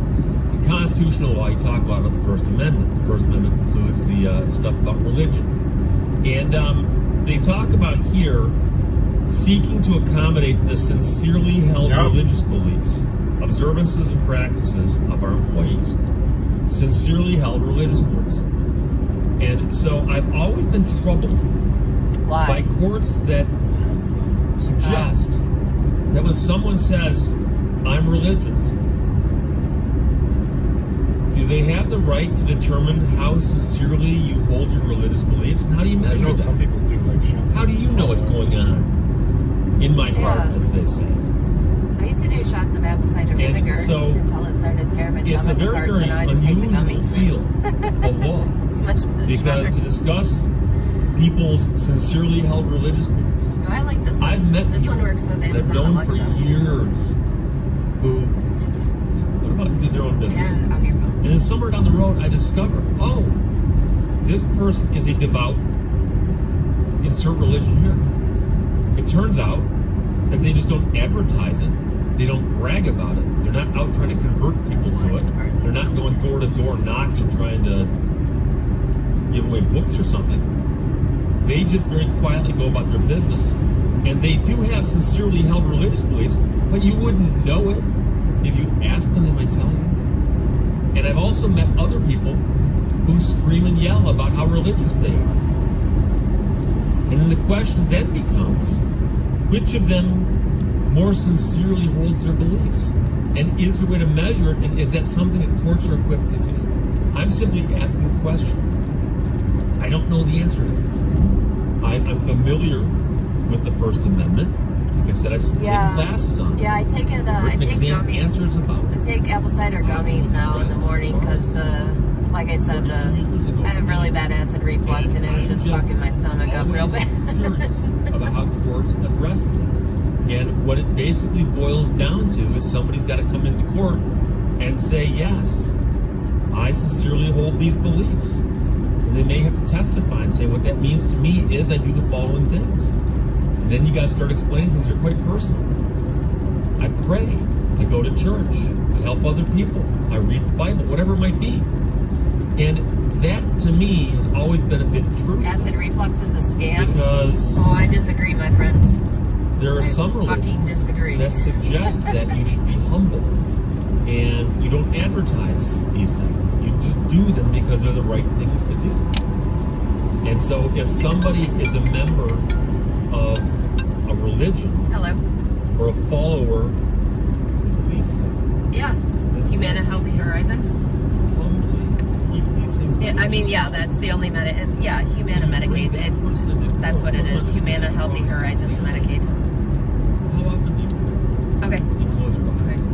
What kind of things do you pray about? Do you pray for your enemies? You know, I'm simply saying, to me, it's always been an awkward portion of this field of law that they talk about sincerely held religious beliefs, which I don't care what it's called, some way to measure that. And I don't think there really is. So it's an interesting case. We'll see what happens. But now there's a slightly higher standard that the employers have got to live up to accommodate the workers and their sincerely held religious beliefs. We'll see what happens as it gets sent back to court for trial. Chris Pandolfo and Bill Mears both wrote that for Fox News. Supreme Court hands religious. Yeah, but if you're doing one specific thing that is causing it, if you just, remove the cause, then you're removing the effect as well. So Thank you for watching. I think her fix seems pretty legitimate. If you're going to do the wrong thing, do it the right way. Oh yeah. Treating anything with more and more medicines is always fucking stupid. Let's see this thing. New Michigan law, he said. Yes. Michigan did not criminalize. It did not. Welcome once again to Leto's Law. Here's Steve Leto. You'll have to forgive the sparse set. I'm in the process of moving to a new location. My last studio is getting a little crowded. Not because of all the junk, just other stuff. Just bear with me. So I moved the desk, I moved the bookcase, and stuff across the top, and I'll dust it and put it back, and pretty soon we're back to life as normal, at least as far as what's in front of this camera goes. Now, I'm probably going to regret doing this video, but I've gotten so many emails in the last 2 or 3 days and said, Steve, have you seen this crazy new law out of Michigan that makes it it's like a felony if you misuse the pronoun for somebody by accident? And I thought, well, that seems a little extreme, and I hadn't heard about this. But then I started noticing it popping up in all the really, really reliable places like, the Daily Mail. And the weird thing is, number one, it's not a law. It is a proposed House bill. And second of all, it doesn't do what people keep saying that it does. And this is the scary part. So I understand that some people won't like what this bill does, but it does not do what people are saying in the news that it does. So if you're gonna be upset by the law, at least be upset by the law as to what it actually says. So in case you're curious, I've seen headlines that say in Michigan it is now against the law to misuse. Not true. So here's what the law says. It's House Bill 4474, so it means it still has to get passed through the Senate. Thing is, and then the governor has to sign it. And of course, the Senate passes. See the headlines too, and they think that that's what the law is. So it'll still get you arrested. You know. But what the bill does is it amends the section of the statute that has to do with hate crimes. Hate crimes. So there was already a law in Michigan that made ethnic intimidation illegal. Ethnic intimidation. So if you were to go up and intimidate somebody and do it to a certain extent, you could be found guilty of ethnic intimidation. And so what they've done is they've modified the law to simply include a few more groups of people. And instead of saying ethnic intimidation, they say that it's a hate crime. And yes, the groups that they've added have to do with transgender and other groups that use different pronouns that you might not have guessed. However, the word pronoun cannot be found in this bill. Just so you know, one of the first things I did is I word searched it. The word pronoun does not exist in this bill. So if you're going to tell me this bill outlaw the use of pronouns or misuse of pronouns, it would be pretty hard for it to do that since it doesn't mention them. It does not mention the word pronoun. But So that's the thing that pisses off transgenders. However, it says, oh, you're not using my pronouns. And if they're saying the person is guilty of I'm a hate intimidated crime, because they're not using my right pronouns, maliciously about the pronouns, you know, and intentionally does any of the following to an individual, based in whole or in part on an actual or perceived characteristic of that individual listed under subsection 2, regardless of the existence of any other motivating factors. A, uses force or violence on another individual. It's got nothing to do with pronouns. Force or violence. B, causes bodily injury to another individual. Again, nothing to do with pronouns. C, intimidates another individual. Now that could be the one that people are freaking out about, but you notice it doesn't say misuse of a pronoun. It says if you intimidate somebody else. D, damages, destroys, or defaces any real, personal, digital, or online property of another individual without the consent of that individual. So that couldn't be anything about pronouns. E, threatens by word or act to do any of the actions above.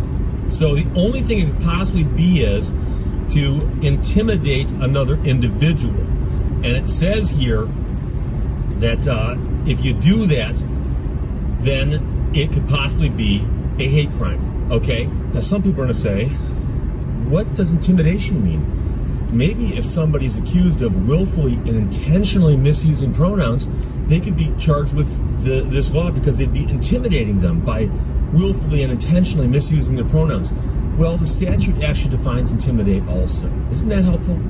Intimidate means a willful course of conduct involving repeated or continuing harassment of another individual that would cause a reasonable individual to feel terrorized, frightened, or threatened. So if you think that somebody accidentally misusing someone's pronoun is the equivalent of a willful course of conduct involving repeated or continuing harassment of another individual that would cause a reasonable individual to feel terrorized, frightened, or threatened, that's not quite what that says. But more importantly, it actually says, and that actually causes the victim to feel terrorized, frightened, or threatened. By the way, intimidate does not include constitutionally protected activity or conduct that serves a legitimate purpose.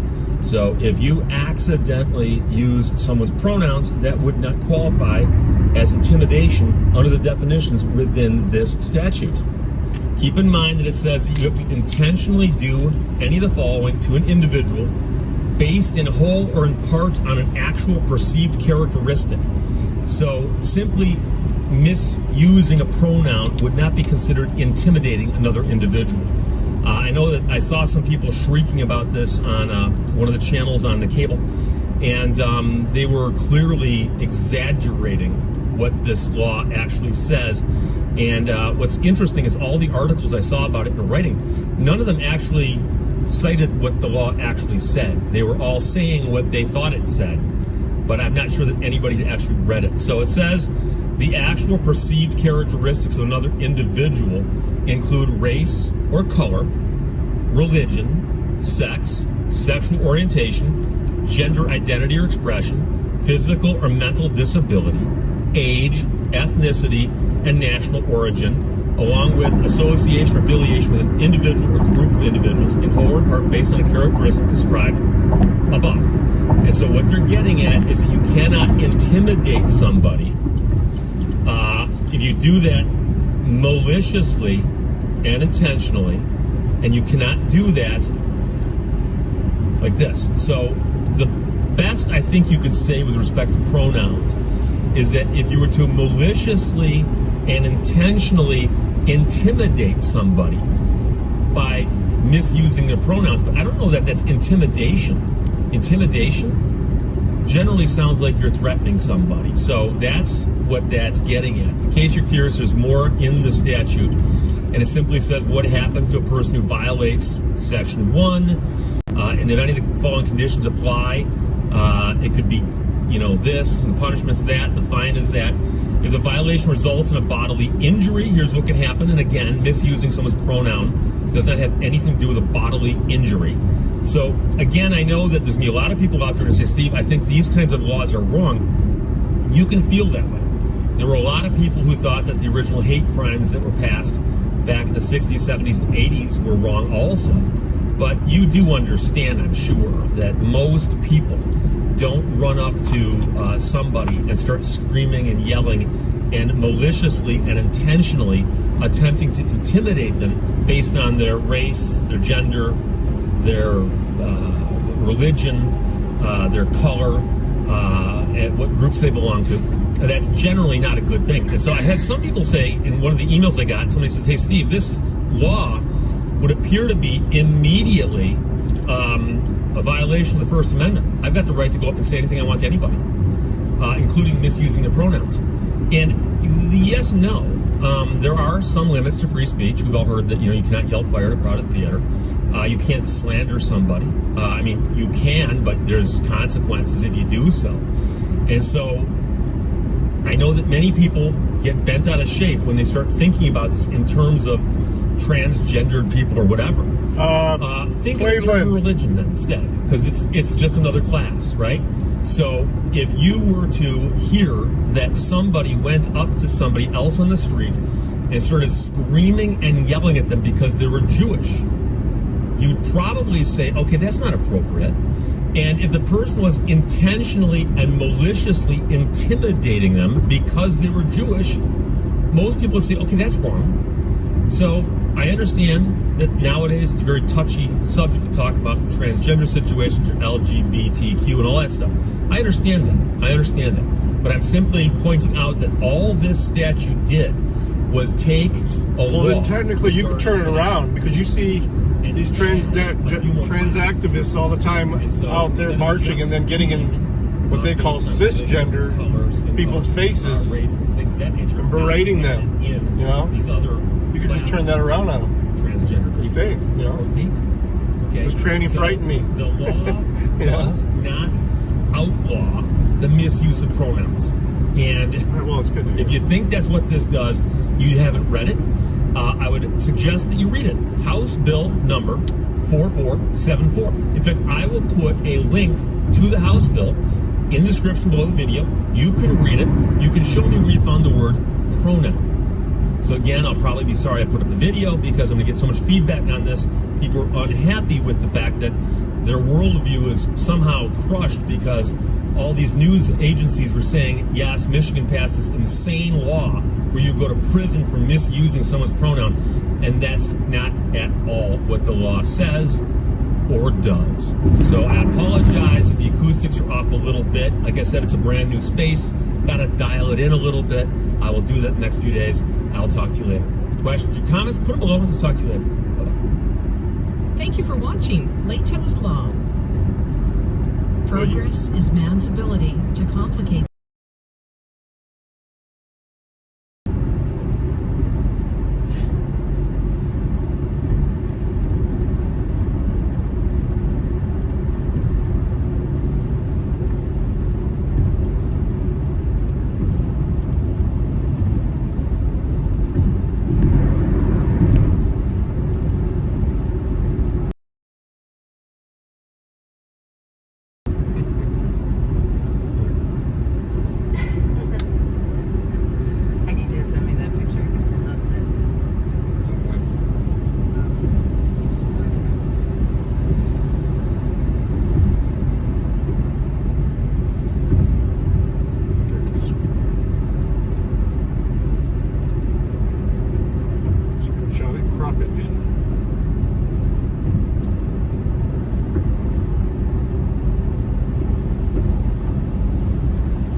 have been gone off since the day I did it because I don't know how to log into them.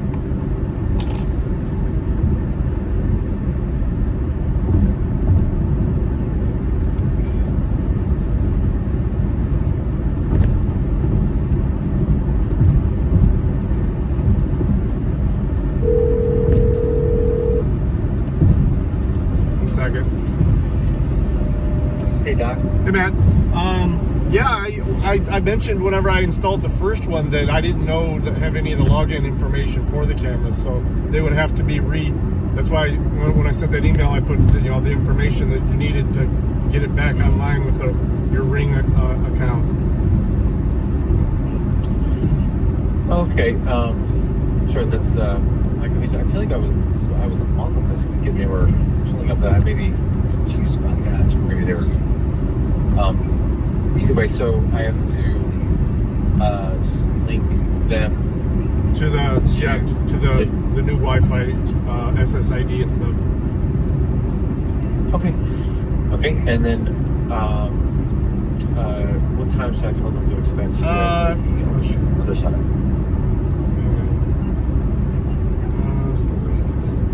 Looks like we're 51 minutes out.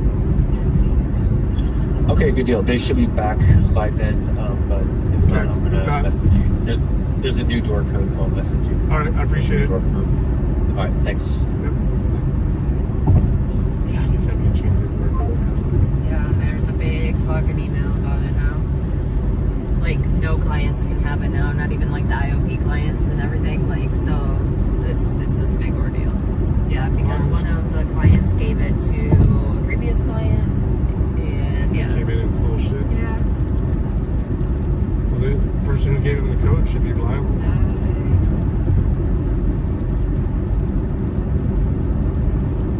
A new one-armed fisherman video. This video is just crazy. Adam, you sent me this through an email. Thank you for sending it to me. The name of the channel, I believe, is called Jake Moss. Let me double check this real quick. Yeah, the name of the channel is called Jake Moss. Links will be in the description. Go over there, subscribe to the channel, leave him a comment, and let him know the armed fisherman sent you. But I'm gonna let you know this video is completely unhinged and complete chaos. Like, complete chaos. We're gonna get into this video. Make sure you wait all the way to the end, because at the end of this video, I'm going to give you some more information about that's crazy, Anna. Up and coming. So let's get into this. Don't forget to hit that like, share, and that subscribe button, and leave a comment down below, and let's get into it. All right. I'm going to give you. You're going to get what you got to get coming.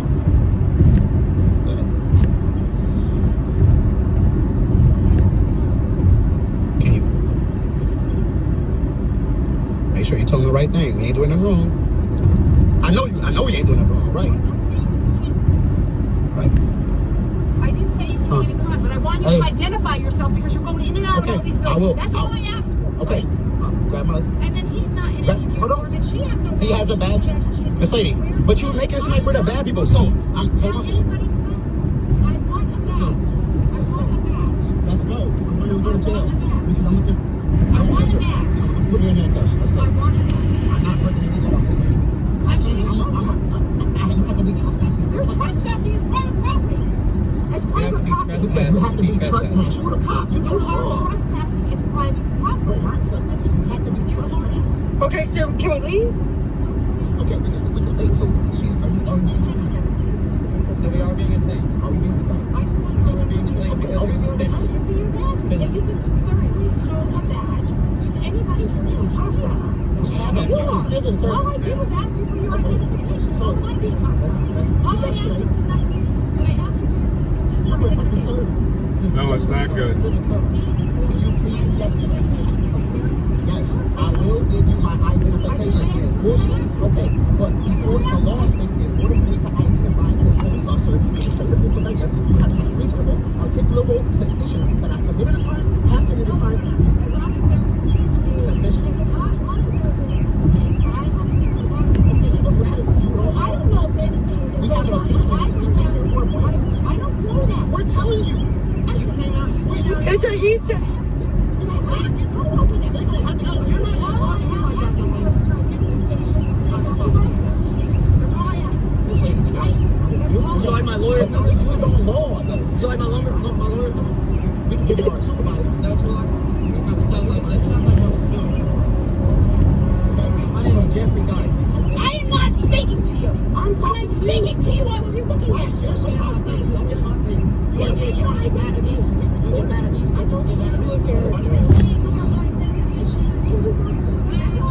Me too. Bitch. Police caller, bro.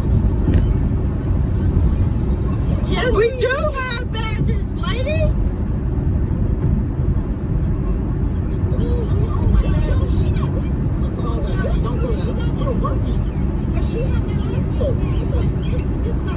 That's all right. You put you on YouTube. You know, you 30 days. Where the chemical at?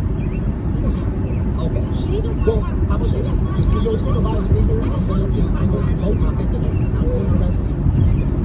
I'm sorry you have to go at this. But for me, I'm protecting your rights. You right, that's right.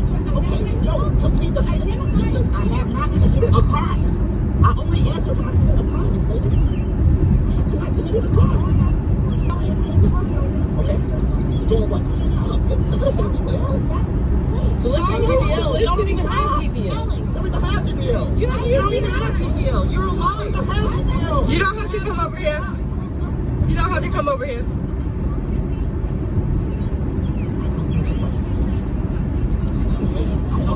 That's what I look.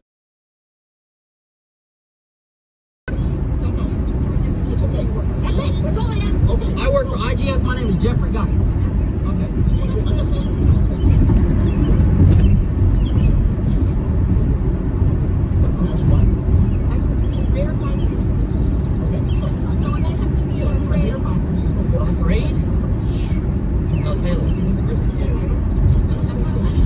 How am I scary? Alright, let's go.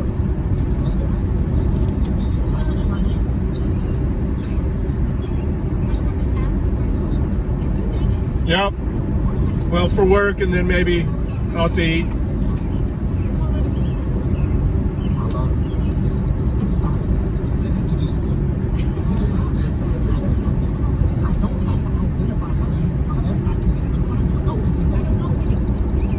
We didn't.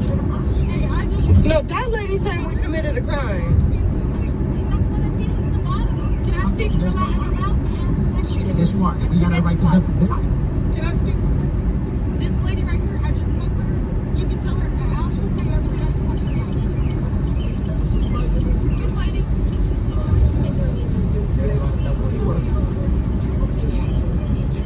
Oh.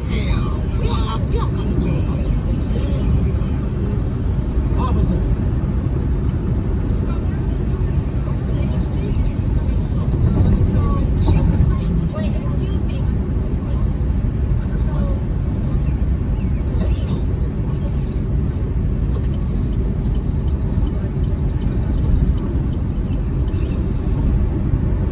Yes, dirty. I may be going to Pittsburgh probably next weekend though. So, officer, we don't miss. We, officer, I don't miss report. We don't. I guess Spectrum doesn't cover where the office is.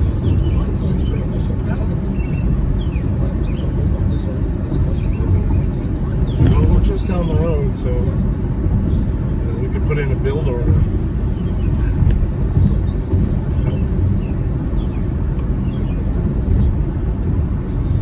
And like I Oh, said, that's going live. we have a upcoming giveaway coming up. It's on July 21st. We're going to be giving away Matt R is going live, guys. camera, the Insta360 X3. We're going to be giving away a Pinfisher 4500 rod and reel combo, and we're also going to be giving away a Rise Armament trigger. So Matt, all you have to do is subscribe to this channel, Matt's out just like saying these going live. videos, share these videos, and leave a comment down below. As long as you can do that, all this is free, $1,000 worth in this giveaway. And you just got to send me an email to soloyacker100giveaway@gmail.com, and that way you can get entered into this giveaway. And I can't say thank you enough for all the support and all the love that I've gotten recently. Just keep it coming. Let's get this channel up to the 200,000 mark. My goal was 150,000, but hey, we're almost there. So let's just keep it going. And I'm gonna get out of here. Soloyacker.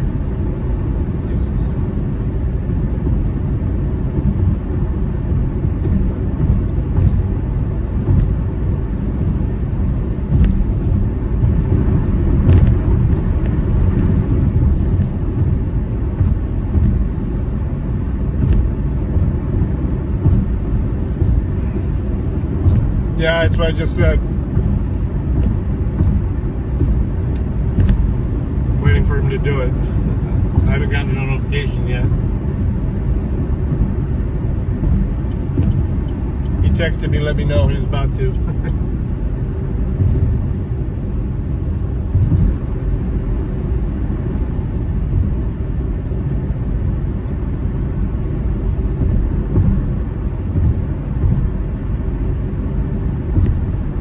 There it is.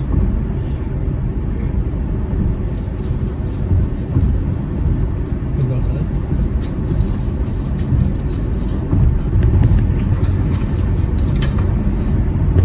Puppies. What's up, Doc? Get closer. I broke my knees. You weren't supposed to. What's that? There it was. Oh. Jesse, what's up? It said I was.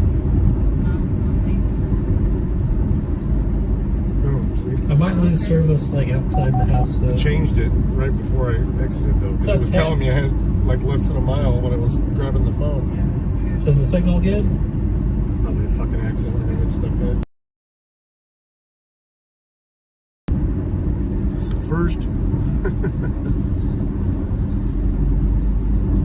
Is the signal good, guys?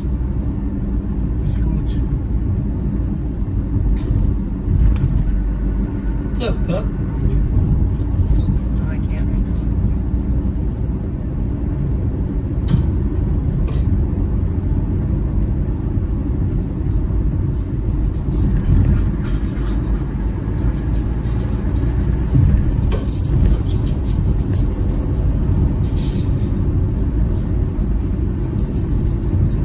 Drop it.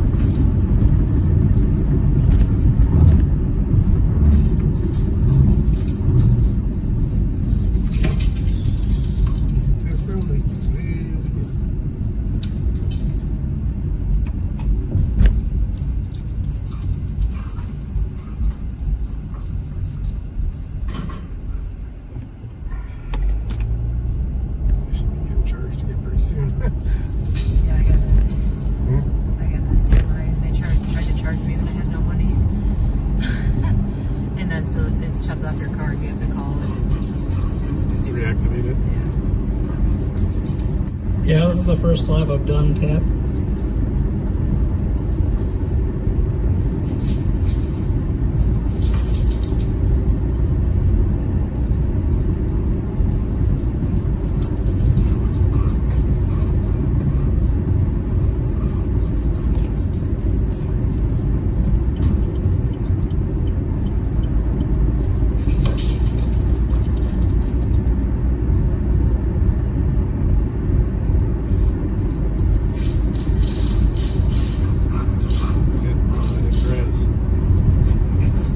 Sitting there, right there, where people take off and starts taking off fast. Fucking pig.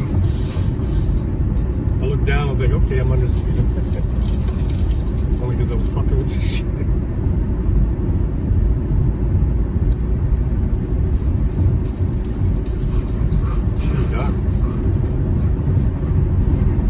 Shepherd mix.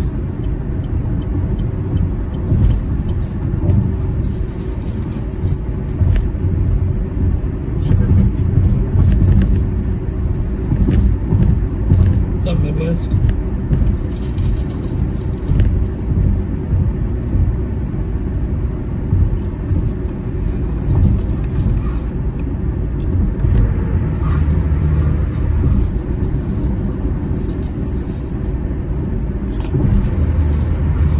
Testing settings and stuff like that, kind of like what I did in the back there. And it's other country too.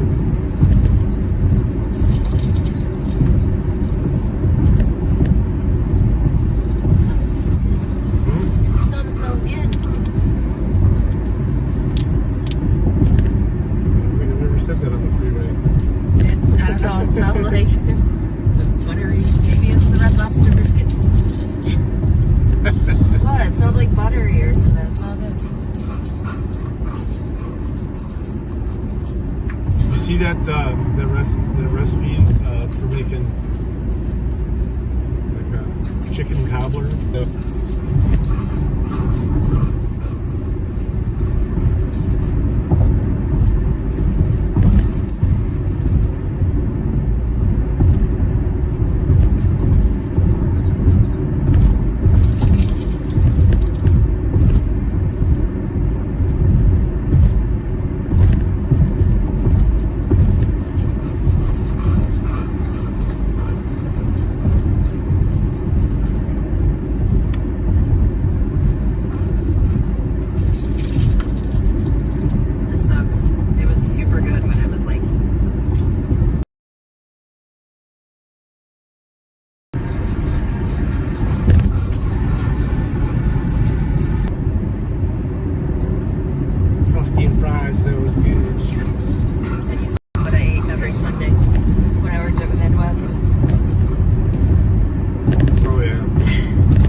was. It was just a test. Peace out, y'all.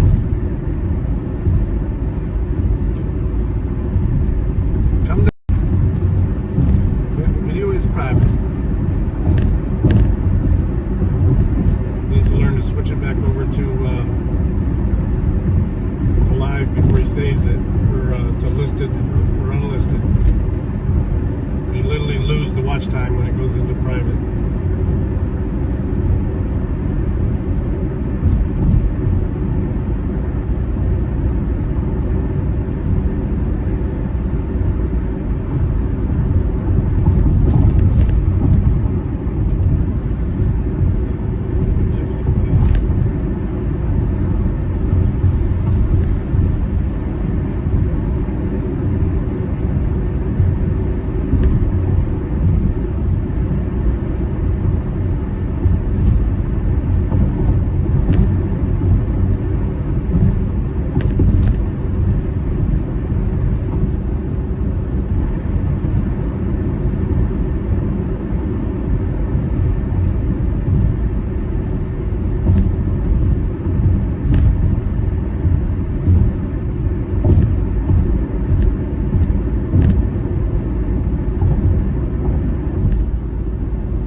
Hey guys, welcome to the Liberal Hive Mind, a channel solely focused on exposing the abundant hypocrisy of the left. Oh, let's all pretend as if we're so shocked and appalled. How could it be? How could this happen? It doesn't get any more disingenuous than the disingenuous Democrats. The Babylon Bee put up, Trump indicted in New York for eating pizza cooked in a wood-burning oven. Did you hear they're banning wood-burning ovens in New York? I guess this guy is a big pizza guy in New York. Took a bunch of pizzas to the mayor's mansion and was whipping them over the fence. That's fucking amazing. Now after the SCOTUS decision, Speaking of, in our Costco trip tomorrow, we need to get pizza stuff. This Watchtower. Well, obviously it's no shock. Did I say Watchtower, not Watch Time? We've played it before, but let's play it again. A little bit unfortunate that this Nancy Pelosi clip exists. We've got some stuff to get into, so let's roll the tape. Alright folks, the decision has been made. Joe Biden's student loan forgiveness plan has been deemed unconstitutional and has been blocked. It will not go into effect. And I don't know why Democrats are surprised. People think that the President of the United States, is this more on the subject of your people think that the President of the United States has the power for debt forgiveness. He does not.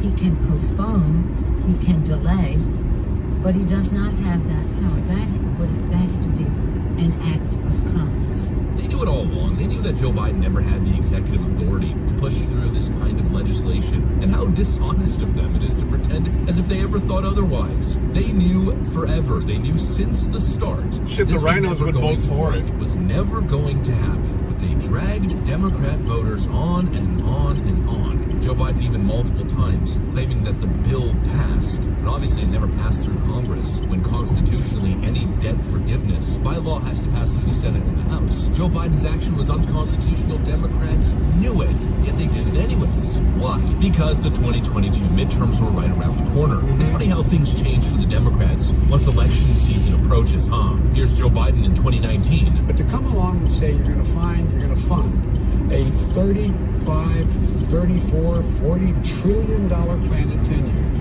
$1.7 trillion in student debt will be forgiven for all universities. I can understand. I think we can get to the point we can have 4-year public universities covered. But why should, in fact, these people out here pay for the fact that my kids had a significant debt, but they went to Yale and they went to Penn and they went for incredibly high tuitions? Why should that be free? Not supporting student loan forgiveness or Medicare for all, and then right as the 2022 midterms show up, they come up with this massive student loan executive order plan. Give me a frickin' break. They bought votes. That's exactly what happened. Make sure you vote Democrat, folks. $10,000 to $20,000 is on the ballot. A total scam. There was no actual policy. They simply made an online portal. Go to this website and sign up for student loan forgiveness. It was probably just a very basic database collecting people's personal information, not an actual student loan forgiveness plan. I mean, what a friggin' joke. That's why you can't take these Democrats seriously. Everything they do has an ulterior motive. Everything's a friggin' scam. And there's so many disingenuous takes. Here's a great one. So let me get this straight, Harry Sisson writes. Marjorie Taylor Greene and other Republicans got their PPP loans totally forgiven, but Americans with student loan are left out to dry. That's the PPP loans were told logic. they were going to be forgiven when people took it. You know, nobody was told your student loan was going to be forgiven. You know? But making this comparison between PPP loans and student loans is completely ridiculous. PPP loans are the Paycheck Protection Program, were loans that were given to help businesses keep their workforce employed during the pandemic. In other words, you had to take your loans to keep your freaking doors open, to keep your business alive, because the government shut your business down. And there were specific criterias that would make you eligible for loan forgiveness if met. Another disingenuous Democrat talking point and argument. Student loans are personal. You take them to get an education, to then work in a field and slowly pay them off over an extended period of time. The idea that you would compare student loans to the government shutting down your business and then forcing you to take a loan to pay your employees is utterly ridiculous. It's yet again another example of just how dishonest these Democrats are when discussing these ideas. And if it's not that, it's some cringe feminist talking point, some intersectionality guilt-tripping talking point. It's interesting to note that nearly 2/3 of the outstanding loan debt right now is held by female students or female borrowers. Melissa Murray, and this is according to the American Association of University Women, and this organization also says that when a woman graduates with a bachelor's degree, she typically owes about $2,700 more than her male counterpart. It takes 2 years longer for women to pay back loans. Oftentimes, women go into a workforce where there's a gender pay gap. Does this ruling potentially disproportionately impact women? And do you think it's a setback for gender equality? Well, it's definitely a setback for social mobility through education. I think it's really important to understand this decision in tandem with yesterday's decision in affirmative action. Both the affirmative action programs that were dismantled yesterday and the student loan relief that would have been provided but was dismantled today were means of social mobility for those who historically have been underrepresented or formally excluded from higher education. So now student loans are sexist and misogynist, probably part of the patriarchy's plan to oppress women. It's just so mind-bafflingly stupid. You know, Democrats want to pretend as if students, and in many cases Ivy League students, people going to amazing schools, will end up in the top % of American earners. Democrats are trying to pretend as if those people are marginalized, and those people are the ones who need help, from blue-collar workers and small business owners, as if hardworking taxpayers should be footing the bill for their education. Here's a clip from Bill Maher's show that really put it all into perspective back in March of 2023. And again, this is why people sometimes, I think, question some of what you're saying. This is a survey, student loan forgiveness recipients. 73% of applicants say they are likely to spend their extra money on non-essential, including vacations, smartphone, drugs, and alcohol. They admitted that to the pollster. Who is this pollster? NBC News. 52% they are very likely to buy new clothing. 46% they would use the money for vacation and eat out at restaurants. This is why people have a thing about I would never call it free money, like I said, just did. The whole thing's a friggin' racket. The whole thing's a friggin' scam. From the talking points to the Democrats' strategy in implementing this policy, which was never really real to begin with. And now the outrage after the fallout. As if they're surprised and shocked, Joe Biden released a statement. It's unthinkable. The fight isn't over. I'll have more to announce when I address the nation this afternoon. What do you think Democrats are gearing up to do? They're going to do the exact same thing. I promise you, right before the next election, there's going to be some workaround that Democrats are working on. They're going to be campaigning on it to end student loans, for student loan forgiveness, to mobilize their little brainwashed Gen Z voter bloc. Legends Recovery Center, this is Courtney. But it's going to be, once again, another scam. Wake up, people. These Democrats don't care about it. It's one vote-snagging scam after another. The idea that student loan forgiveness helps you in the first place, or at least the way the Democrat plan is being presented, it's just more big government. Okay, sorry, you said Tuesday or possibly sooner. When are people going to learn that more taxes, more government involvement, more government burdens simply makes problems worse? I mean, you're living through it right now. Okay, yeah, so I am in the car right now, so I can't remember. Did we do your pre-screen and everything already? Yes, okay, we did. Okay, so yeah, basically what I need you to do is just give me a call when you have officially decided when you want to come in, because I'm going to have to schedule you. Once it's federally institutionalized, and there's no transparency when it comes to the accounting, you notice how more and more people are living paycheck to paycheck. Wages aren't keeping up with inflation. People are getting poorer and poorer, buying a home, achieving the basic standards. Yeah, just give me a call, let me know, and then I'll just need to schedule you what day and time you're going to be arriving. More and more socialist. In other words, government expansion, that can't be correlated, right? It must just be one big coincidence. Okay. The one thing you should always be most skeptical of is this concept right over here. Yeah, sure, no problem. I've always felt the 9 most terrifying words in the English language are... Yeah, just give me a call back when you have it and I can answer them for you. There's only one person who can help you. It ain't government. Yep, no problem. It ain't anybody else. It's okay, bye. You should rely on you and simply ask one thing of the government. That was one thing Reagan did say that was right. The 9 most terrifying words in the English language. What? I'm from the government and I'm here to help. No. Thanks for watching. See you on the next one. Yeah, that would terrify me too.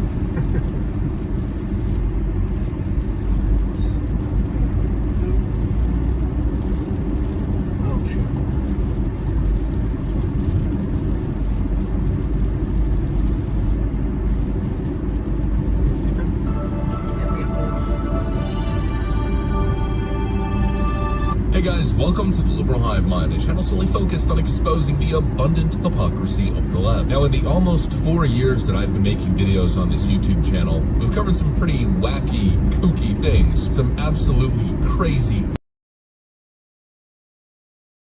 I mean, just probably one of the most insane moments of 2023. Well, what if I told you that literally everything that we have covered in 2023 and possibly because the entire 4 years that I've been making videos on Liberal Hive Mind pales in comparison to the absolute sheer craziness of this video right over here that we got to talk about. I mean, honestly, I don't even think it's close. You know, this concept of white guilt that we've been covering, the dynamic that leftist activism is creating, well, it's just reached such insane levels. We've covered the leftist activist concept before, that it's somehow racist to call police on offending black males. Well, this situation takes it all to a whole other level, where a white man called the police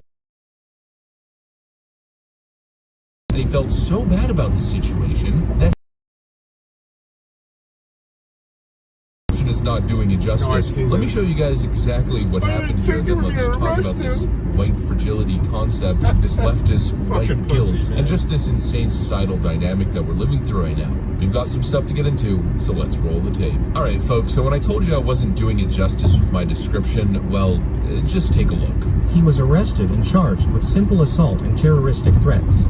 Following his arrest, he was transported to the DeKalb County Jail.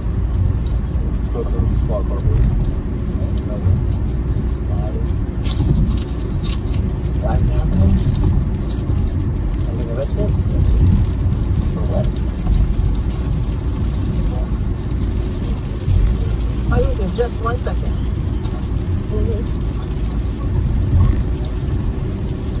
But still, signed a statement for him. I don't want him arrested. I just want him responsible. They had a weapon on him and it was terrorist defense.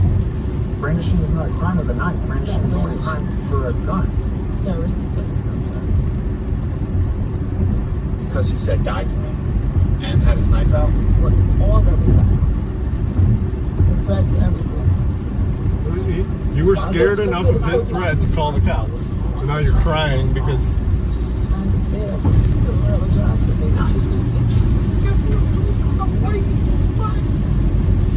Or he's almost and I'm not. I don't want that. But then he did what he did. Yeah, but I don't want him thinking that I did it because he's in whatever situation he's in. I just want to leave this alone. I doubt that. I'll be right back, okay? Yep, that's a real video. That really happened. It's not a Mad TV skit. It's not a Babylon Bee skit. That's a real dash cam video of a black police officer being completely perplexed, flabbergasted at this man's reaction. And some of the little snippets of dialogue in this encounter, it's the type of stuff that you can never think of, you can never write. I mean, it's pure comedy. At first, the guy comes in after calling the police on this crazed lunatic in the park, presenting himself as some sort of scuffed lawyer, actually brandishing with a knife, trying to defend the criminal, trying to make a legal distinction between brandishing a firearm and brandishing a knife. Why are you trying to defend a crazed lunatic brandishing a knife at random innocent civilians in a playground? But the absolute craziest part is this little snippet right over here. Because he said die to me and had his knife out. What? All that was done.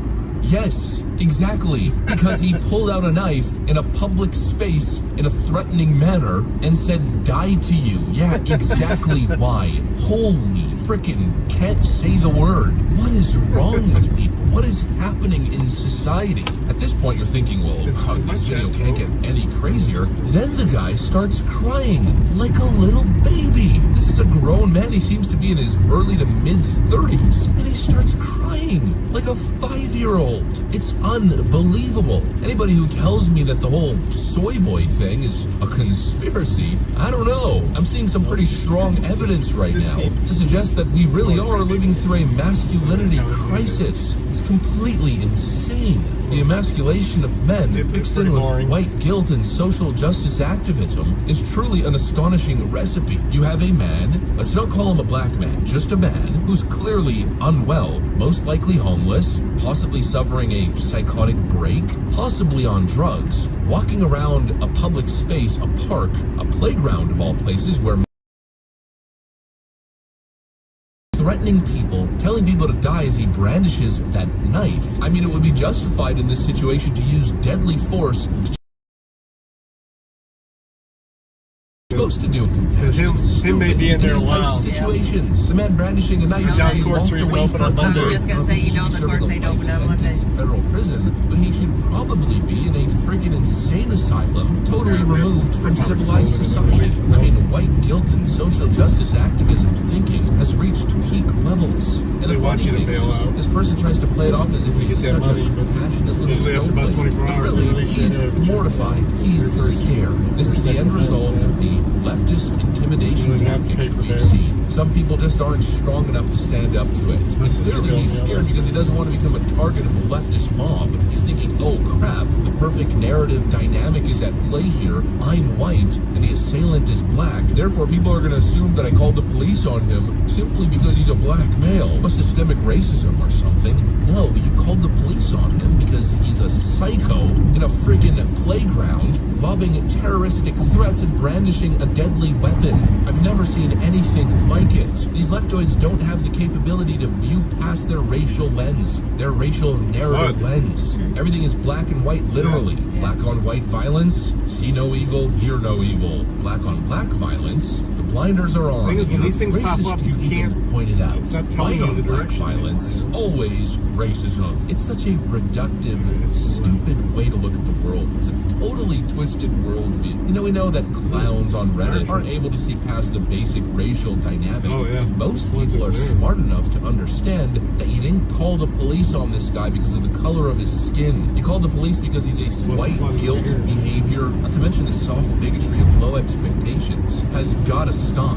We have to have standards as a society that apply to everyone, because Lord knows if the assailant was white, well then it'd be a very different situation. Then calling the police would be justified. Calling the police against a crazed white person threatening innocent civilians in a playground is justified, but automatically if that person's skin pigmentation is different, and that person's really a victim who deserves compassion, you're just calling the police on that person because of the color of their skin and the fact that they might be homeless? That cannot be the case. That simply cannot be the standard. If anything, that's some form of discrimination, treating one group of people different than you're treating another. We have to get to a point where we're treating everyone equally. The apologizing and the endless justification that we're seeing from the soy boy left isn't going to accomplish anything good. When minorities commit crimes, the standard can't be, well, they're actually victims of their environment. No, the baseline standard has to be that crimes are illegal inherently, and when you commit a crime, you do the time. Basic zero tolerance policy. This crazy leftist Soros DA perspective is hurting people, plain and simple. And these guys, this crying adult male that you witnessed today, that's the core of the problem right there. I have never seen anything like it. I never thought I'd see anything like it. You know, it's like this extreme example of white guilt and leftist activists thinking that you'd portray a comedic sense in a skit, but it's real. It's freaking mind-boggling. Anyways, welcome to the woke clown world. That's the craziest video of the year, possibly of the century. Hopefully you guys enjoyed it. If you did, make sure to leave a like and possibly subscribe to the channel. You know, we'd love to have you here. Thanks for watching, and see you on the next one. Matt's like, well, I thought I looked at it this week. I'm like, did ya?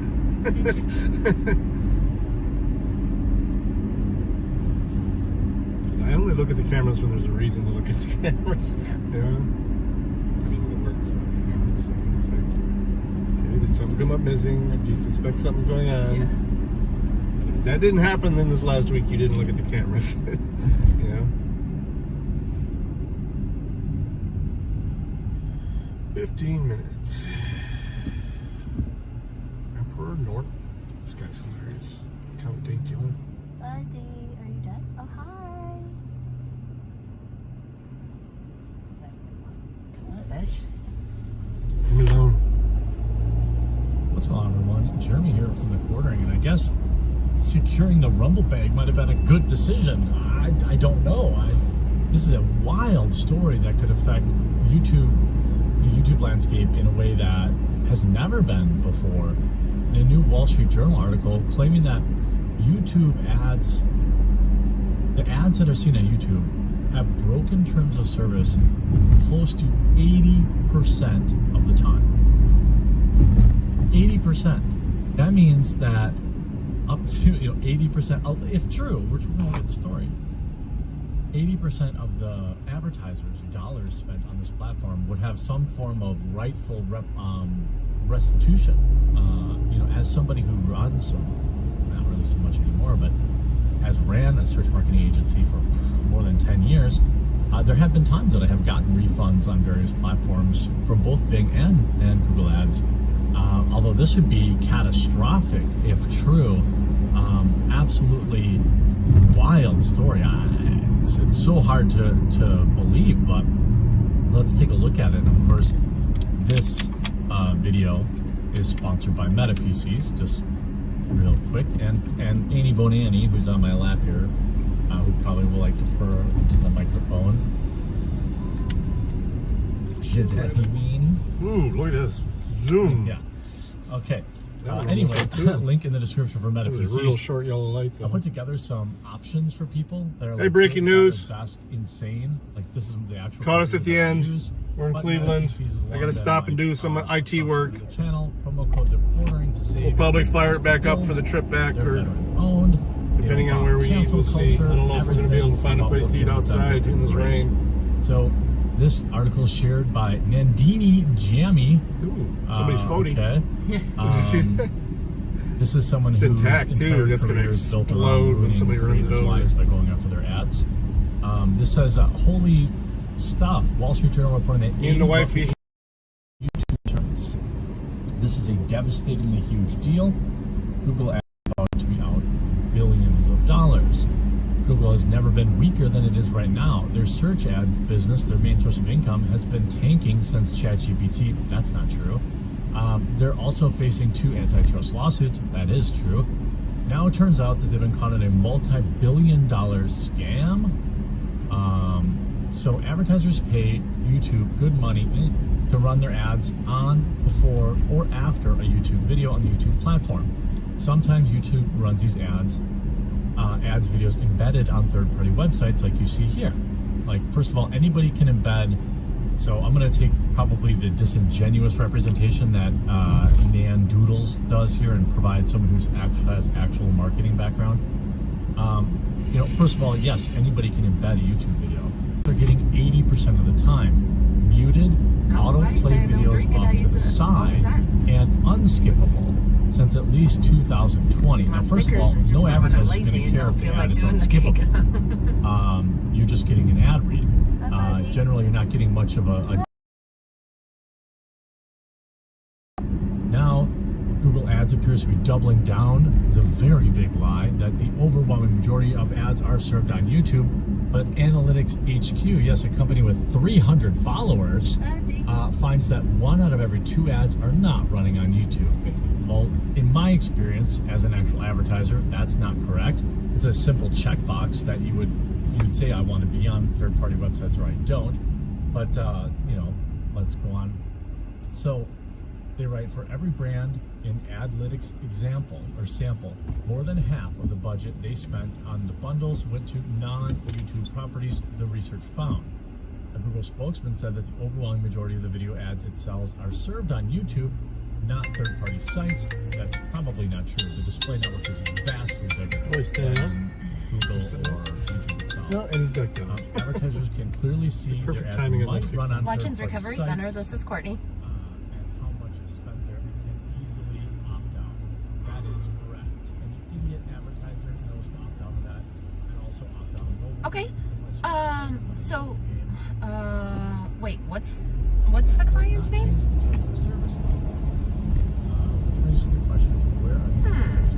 I don't think we have anybody at the facility by that name.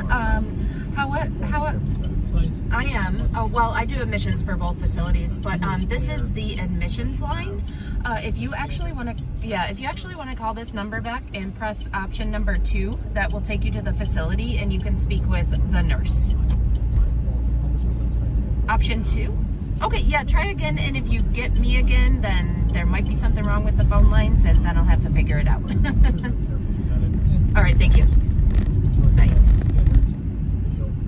Video partner publishers also need to allow for policies applicable to their own ad management. In certain types of content can't be monetized for ads, applies to both YouTube and Google partners. Sure. Ad placement appears on low-quality sites that traffic in misinformation or clickbait content. Of course, obviously not. Legends Recovery Center, this is Courtney.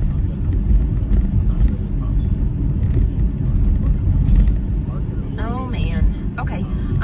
Let me give you a direct line to the facility. Hang on one second. Yeah, because obviously something's going on with our 844 number. So that I'm gonna have to try to fix. So 1 moment. So you can call the facility directly. Let me know when you're ready. If you're selling information products, you're selling funds. Okay, area code 419 307 9128. I want to remind the person. You're welcome. This is Antifa-loving activist. I mean, they can call the facility if they want. Well, when you get a big crowd, you don't ever want to do that. Yeah, I know. So they'll troll. But we were moving and I couldn't even get to the mute button. You just gotta hit 2 buttons to get to the mute button. I'm using will be this. Shows Google disputes those claims. Well, what's interesting about this is, if that's true, first of all, if I'm an advertiser and I can get a refund at any moment, I'm going to try to. Google violated its promise standards when placing video ads on other websites according to research. Google's YouTube ads ad runs on its own site and app. Oh, did you ever switch the numbers? Also brokers the placement of video ads on other sites. What Well, this is going to lead to if is they, another ad block. when you have to switch the numbers in culture. They were still 1 and 2. It should have. Well, option number 1 needs to go to my phone. Option number 2 needs to go to the facility. Right. But that's how it was. No, it wasn't. What was it set before? 1 was to the facility, 2 was to admissions. Oh, no. Oh, I told you I switched it. I thought you switched just the voice message. That's all you had to do. Yeah, I switched the voice message to... Okay, to that. Yeah. Okay. That's why. Whoops. I misunderstood you. It's an easy fix then. We'll just change the orders. You could have done that when you were in there. It's the I same wasn't spot. in there. Didn't you change the recording? Yeah, but I didn't need to get in culture to do that. You didn't? No, I called the 844 number and I have a PIN I put in, and then I do the recording. I didn't know that. I thought you recorded it then uploaded it. No. Oh. Okay. Like I said, I didn't do it before, so you were I got you the steps and I didn't even pay attention to what the steps were. Yeah. I'm like, I ain't doing this shit. It ain't gonna be my voice. Yeah. Are we there yet? We are. Ah! Fucking idiot. Fucking Asians. Well, he almost hit that person, and then passed by. Poor puppies. He didn't even budge. Jesus. The fucking collision alert didn't go off at all. But well, he wasn't really in this lane until the last second, you know? That one sucked. Drive safe. Yeah, no shit. Well, we're literally 5 minutes away, so it's always what, when you're almost at the end of your destination or at the beginning? Or almost home, yeah, close to home. Yeah, that person literally almost hit 2 people. I had to make sure I gave him a bam as I went past. Did you see me? Yeah. Rich. Asian female. Don't give them licenses.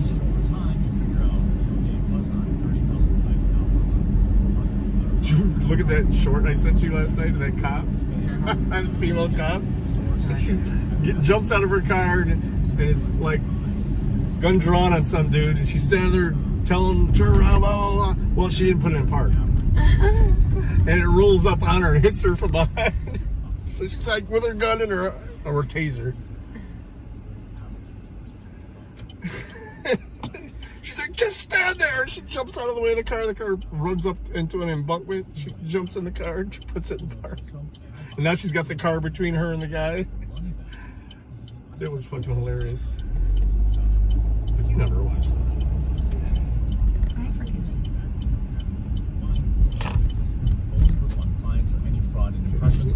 That failed to meet Google's own policies. I didn't even No, it says shake. To the phenomenon. Digital ad buyers and engineers vouch I think for it means like findings. To complete the research, analytics work. Yeah. The firm also analyzed data collected by companies that archive the web. None of these places were open. I was like, what the hell? Chinatown with no Chinese food. Partner requirements. This is Go just full Roosters ads. coming soon. Because that's what they do. Remember the apocalypse? Oh my God! The blinds down. Super rich. Are they closed now? Whine and complain. Oh, ads off YouTube. Oh, and a YouTube ad. What are you doing, dude? 100,000 websites, but 3 of them had misinformation on them. Better turn it all off. Among major brands use Google's videos. Like, this is an attack. Wall Street Journal, according to analytics. What? Can you pull my laptop? This is going to be very bad. It's the big zipper in the back by the straps. I would strongly suspect there will be a drop in upcoming ad revenue, available ads. I just, at least 23% of the $88 billion spent annually by marketers on automated digital ad buying. Yeah, he was going to go live, and I stayed on his live while he was playing with his doggy. It was pretty good video though.